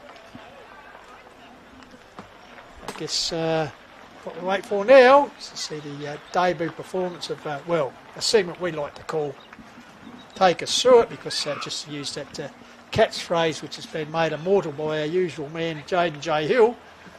But in his absence, we've got the adequately filled, the big shoes, filling it of Harry Simmons, who will be here for the most effective player and the snag of the day. So just Harry getting in readiness for who we've got here. I think without further ado, well, it might be a double-up situation here. Well, without further ado, Tommy, I think we'll go down to the man who will take us through it, and Harry Simmons. Thank you, Jeffrey. Here with Sam Bradford from the Kersbrook Football Club, new recruit, mate. Well played today. You're a new recruit, so take us through the game today and your goals. You got the goal for the running down there on the wing with a bounce and the goal, and your game, the best player. Thank you. Yeah, good, hard-fought game. Bit of a slow start. We came out after half-time. They kicked a couple quick early ones, and then we kind of turned it on. Everyone lifted and come back, and it was good. Yeah, so tell us about your new recruit, like I said. So tell us about your experience at other clubs. You came from Victoria and the VAFA. So tell us a bit about that. Yeah, I've come over from Melbourne. Me and my partner kind of decided we wanted to get away from the city, so we came, and she's a local here, so we moved back here, and kind of last-minute decision to come in and play this year. Started my own business back up, so I wasn't really looking at playing, but kind of got talked into it, and it's a good spot. It's only 30 seconds from home, so it's easy walk home after a couple of beers, and it's good. Do you want to give your business a plug quickly? Well, Mrs. and her mum have just opened the shop here in Kersbrook, so it's Speckled Hen store, so get down if you need any gifts or anything, we'll be good. Cool. So coming off the bye last week, what did you guys do to prepare for the game this week? Probably not the best bloke to ask. I got stuck at work the last couple of weeks, so I've missed kind of 2 weeks of training, which makes it tough. Legs are a bit sore and that kind of stuff, but the boys have been working pretty hard from what I've heard. Beautiful. We're done. I'll give you this one. That's the butcher voucher. You got the thongs there. Anyway, congratulations, Sam. Back to you, Jeffrey, in the van.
welcome back live here to Kersbrook for, a HFL wrap. We'll bring you a wrap of the day's proceedings. And Jeff Pistola with you, Harry Simmons, and we've been lucky enough to be joined by, the successful Kersbrook coach, and no doubt a bit relieved, Kane Powers. Kane, thanks for joining us, mate. Yeah, no worries, Pistols. Thanks for having us. Beautiful. Now, we want to know, because half-time, 14-point deficit, and you're a bit laid out. We're sort of wondering, did I have to get the painters in tomorrow to the club rooms to repaint the walls, or the paint stripped off? Or No. It was one thing I've learned as a coach, you can't get caught up as a supporter and barracking, so you just got to have a look at what's happened around on the oval the last hour and try and see if the message you said pre-game is what we did the first hour, which it wasn't. So we just revisited what we said, what our weapon is and our strength on our oval. Then we just played like that out of the last hour. We probably only played still only 25 or 30 minutes of footy.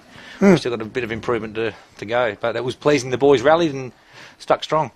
I thought one of the features today was your defence, because Torrens Valley, the amount of times they did sort of get the ball towards their 50-metre arc, they just couldn't. Well, maybe they didn't have a big clunking fall, but when the ball did come down, just at ground level, your resilient defence, led by some of the guys back there, fantastic. Yeah, we've got a couple of evergreen players back there. We got guards and young Twisty, young Regan. He goes well for us. Yeah.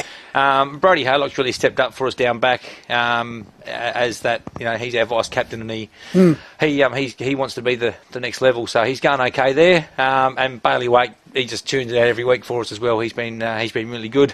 And then we rolled a couple of different guys there through Ethan Haylock, Hayden Burge spent some time back there as well. But the boys are rock solid back there. The curtain, yeah. Yep. Did coming off the bye affect you at all? Yeah, I think we were flat. Yeah, definitely flat. We had a few boys that did have a bye from training as well. So I said after the game we probably need to start warming up at halfway through the under-17. So by the time the A grade starts, we're ready to fire rather than leaving it for the first hour, and we don't do much. But we're probably more frustrated with ourselves, I think, the first hour. So we just tightened up a little bit in our skills. We're sloppy for that pressure we were putting on ourselves. And when we went back and, as I said, went back to played how we've been training, we were a bit more calm with the ball in hand. So you were 14 points down at half time. Then they've kicked the first 2 goals within the first 3 minutes. In fact, they kicked one within about 20 seconds. And, what was the feeling then? The Messi hasn't got through, but then you've gone bang. I think you kicked 8 goals in succession after that. Yeah, we still got our hands on it first in the middle. So I suppose a bit of luck, you make your own luck, and just readjusted. I had a look at the way they set up the third centre bounce, and I knew the mind was in the game. The heads didn't drop, and they just stuck to what they needed to do, and that wasn't just to try and be perfect. Sometimes you've got to win a dirty clearance, is what we did. So it's not always going to be clean and as you want it, but no, the boys were good in there. Now, senior coach Kane for a year. I know you had success as a junior coach. How are you finding it, mate? It's good to know, but it's obviously times when it's I love it. I do love it. Yeah. What happens during the week as well, getting involved with the players. I get out there and be a clown and muck around with them. But as I said at the start, it's the biggest learning thing for me is not get caught up in the emotion of the game and what's going on around. Just make sure you back what your decision you made and just be calm. You can't be carrying on because that reflects in your coaching and your messaging. So you're a coach for a reason. You're a coach. You're a mentor. You're a teacher. You got to make sure we're putting the time into the kids to be the best they can for our club. They're the ones who are in the Guernsey, not me. So I'll just say they couldn't ask for a better mentor than a triple male medalist, mate. So explain why you took over from Lockie and what made you want to take over from Lockie and coach the ones. So LP and I, we had a chat about halfway through last year where he was at and what was happening in his life out of footy. And it was something that I've been trying to step away from footy in an official capacity for the last couple of years, but I'm still here.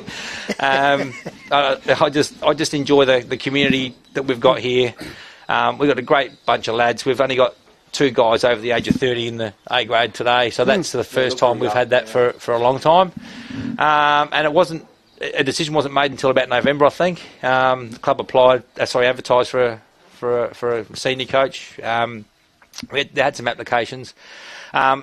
and for one reason or another, they probably weren't the right fit for where the club was and what Lockie had done over his last 2 years. He's done an excellent job and laid a great foundation for me to come in on the back of his work, what he's done with the young guys, and got that real buy-in and collaboration, whether they're on the bench, whether they're injured, whether they're playing, whether they're just a friend coming out. He's really embraced that club and community culture, and that's what I'm about. So it was once I made the decision, I was full bore, and it wasn't too bad to pick up the steps. It was always going to be a hard task for Lockie, let's face it, coming off after the reign of Beefy, Brett Jones, but also the centenary year, and it's something that doesn't come around every year. So I reckon it was all put together to win a flag in centenary year, which you did. And then, of course, obviously there's not a letdown, but you know that it's been achieved. So he was at a sort of transition era, but as you said, gave a lot of games to sort of young kids who are reaping the benefit now. Yeah, and that's right. And then just because it's a 100 year, that doesn't mean you just win flags in your 100th year. We want to. That's our goal every year to win a flag, and that's what we play for. That's why I'm still involved, I suppose. And if I can give some of my advice and how I prepare and go about it as a coach, hopefully they see the preparation that that I put in. And I've got Matt Scott helping me on the bench, which is really good. And more medals. Yeah, and Wakey stepped in for his first game as a runner today. He's been away sunning himself up in Darwin. So he's back now. And didn't bring any fish back, did he? No. So there's that family heritage right through the club, which the guys that are new really enjoy and feed off. We saw today, we've got young Jacob Wesley, we got Tyler going well as well. Mick still around the place, so we've got we've got the layers of the heritage of the district and the club, and I'll go back to community. That's why we've got what we're looking at today. Yeah, fantastic. On HFL wrap, and we might just go through some of the scores that have come through.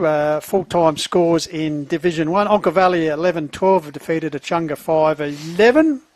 And a very good game. Nan Bremer 11-14 defeated Mount Barker 10-9. So the Barkeroos coming back. They were all behind there. And Harndorf 18-14 have defeated Lobe 6-10. And in the country division, Gamaraka 9-10, Kangarilla 7-5. We saw Kangies last week. They're playing some good footy, so they've actually took it up to Gamaraka. But probably a bit of a bile over here. Birdwood, who were beaten by Kangaroo last week, 9-11. Birdwood have defeated Meadows 7-5. So Meadows' first loss, bearing in mind they beat Kangaroo last week. And of course here, Kersbrook 12-8, Torrens Valley 7-6. So very good comp in the country division. It's good. I'm enjoying the competition, and the guys are enjoying the standard of footy they're playing. It's great the clubs that are in Div 2. They've had to work bloody hard. We've all had our phases where we've gone through having not flush with juniors. Yeah, we've done really well this year to have we have 4 games on a Saturday here every week. Sometimes we get the moddies as well, so we have five games here. I know the other clubs work as hard as what we are, so it's really good, and we need to keep those juniors coming through to keep the comp alive, but it's really enjoyable. Yeah, the comp's good, and there's some really good people around. Yeah, well, certainly enjoyable at the moment. And we have another score just come in there. Uradla 11-19, beaten Blackwood 5-8. So probably games going towards the way that we would have thought, the so-called exports. All right, Kane, we'll let you get back to the club rooms, mate. A bit of warmth because it's a bit chilly out here. But well done on the start of your coaching, and they're playing some good footy. So next week a big test once again in Meadows. Yeah, looking forward to it. Yeah, good on you. All right, good on you, mate. Excellent. Thank you very much. Thanks. Appreciate it so much. All right, Kane Powers has joined us. As Harry, you want to slip into the big seat here? Yeah, I'll sit. Bring the mic with you. So we'll start. Thank you very much for your participation today. No, thanks for having me, Jeffrey. I've really enjoyed it. Filming Footy, and of course we must thank our stream supporters, because Filming Footy, Sports Interactive and Dartfish, and of course HFL naming rights partner Work Locker, Closey Supermarket, Sports Power Sharon, the Courier newspaper, Think Road Safety and Sports Centre, and of course the various club sponsors, Kersbrook, of course Adelaide Hills Funerals, Adelaide Retaining Walls, they're the Oval naming rights sponsors. Harry, Mornteen, The Gully, and 23. Must find out what that 23 is. Must do. And for Torrens Valley Footy Club, Auto Masters, First National Real Estate at Murray Bridge, Gutter Tech, Hughes Construction Co, Max Wood Plumbing and Gas, and Thornby. All right, well, we continue our Northern Jaunt next week. Hopefully we'll see you out there, because for Div 1 ranks we head off to the Valley of Praise. And the big clash, first time this season since we last time we did was Grand Final Day. So back to Lobeth Oval, and it's going to be the local Tigers taking on Mount Lofty, your boys. So we'll see how that goes. Once again, thank you to the great man Tommy here for all he does behind the production side of things, and also to young Hudson Martin, who's carving it up. I reckon he's got 3 votes on the first 2 weeks of his doing the up and comer, real up and comer. All right, so that wraps us up. Trust you've enjoyed our coverage for the Hills Football League Country Division match out here today. And as I said, it's been Kersbrook with an emphatic second half. They've won 12-8, 74 to Torrens Valley 7-6, 48. So without further ado, we'll bid you farewell. Catch you next time on Filming Footy. And until then, as we say, keep chasing your goals. Bye for now.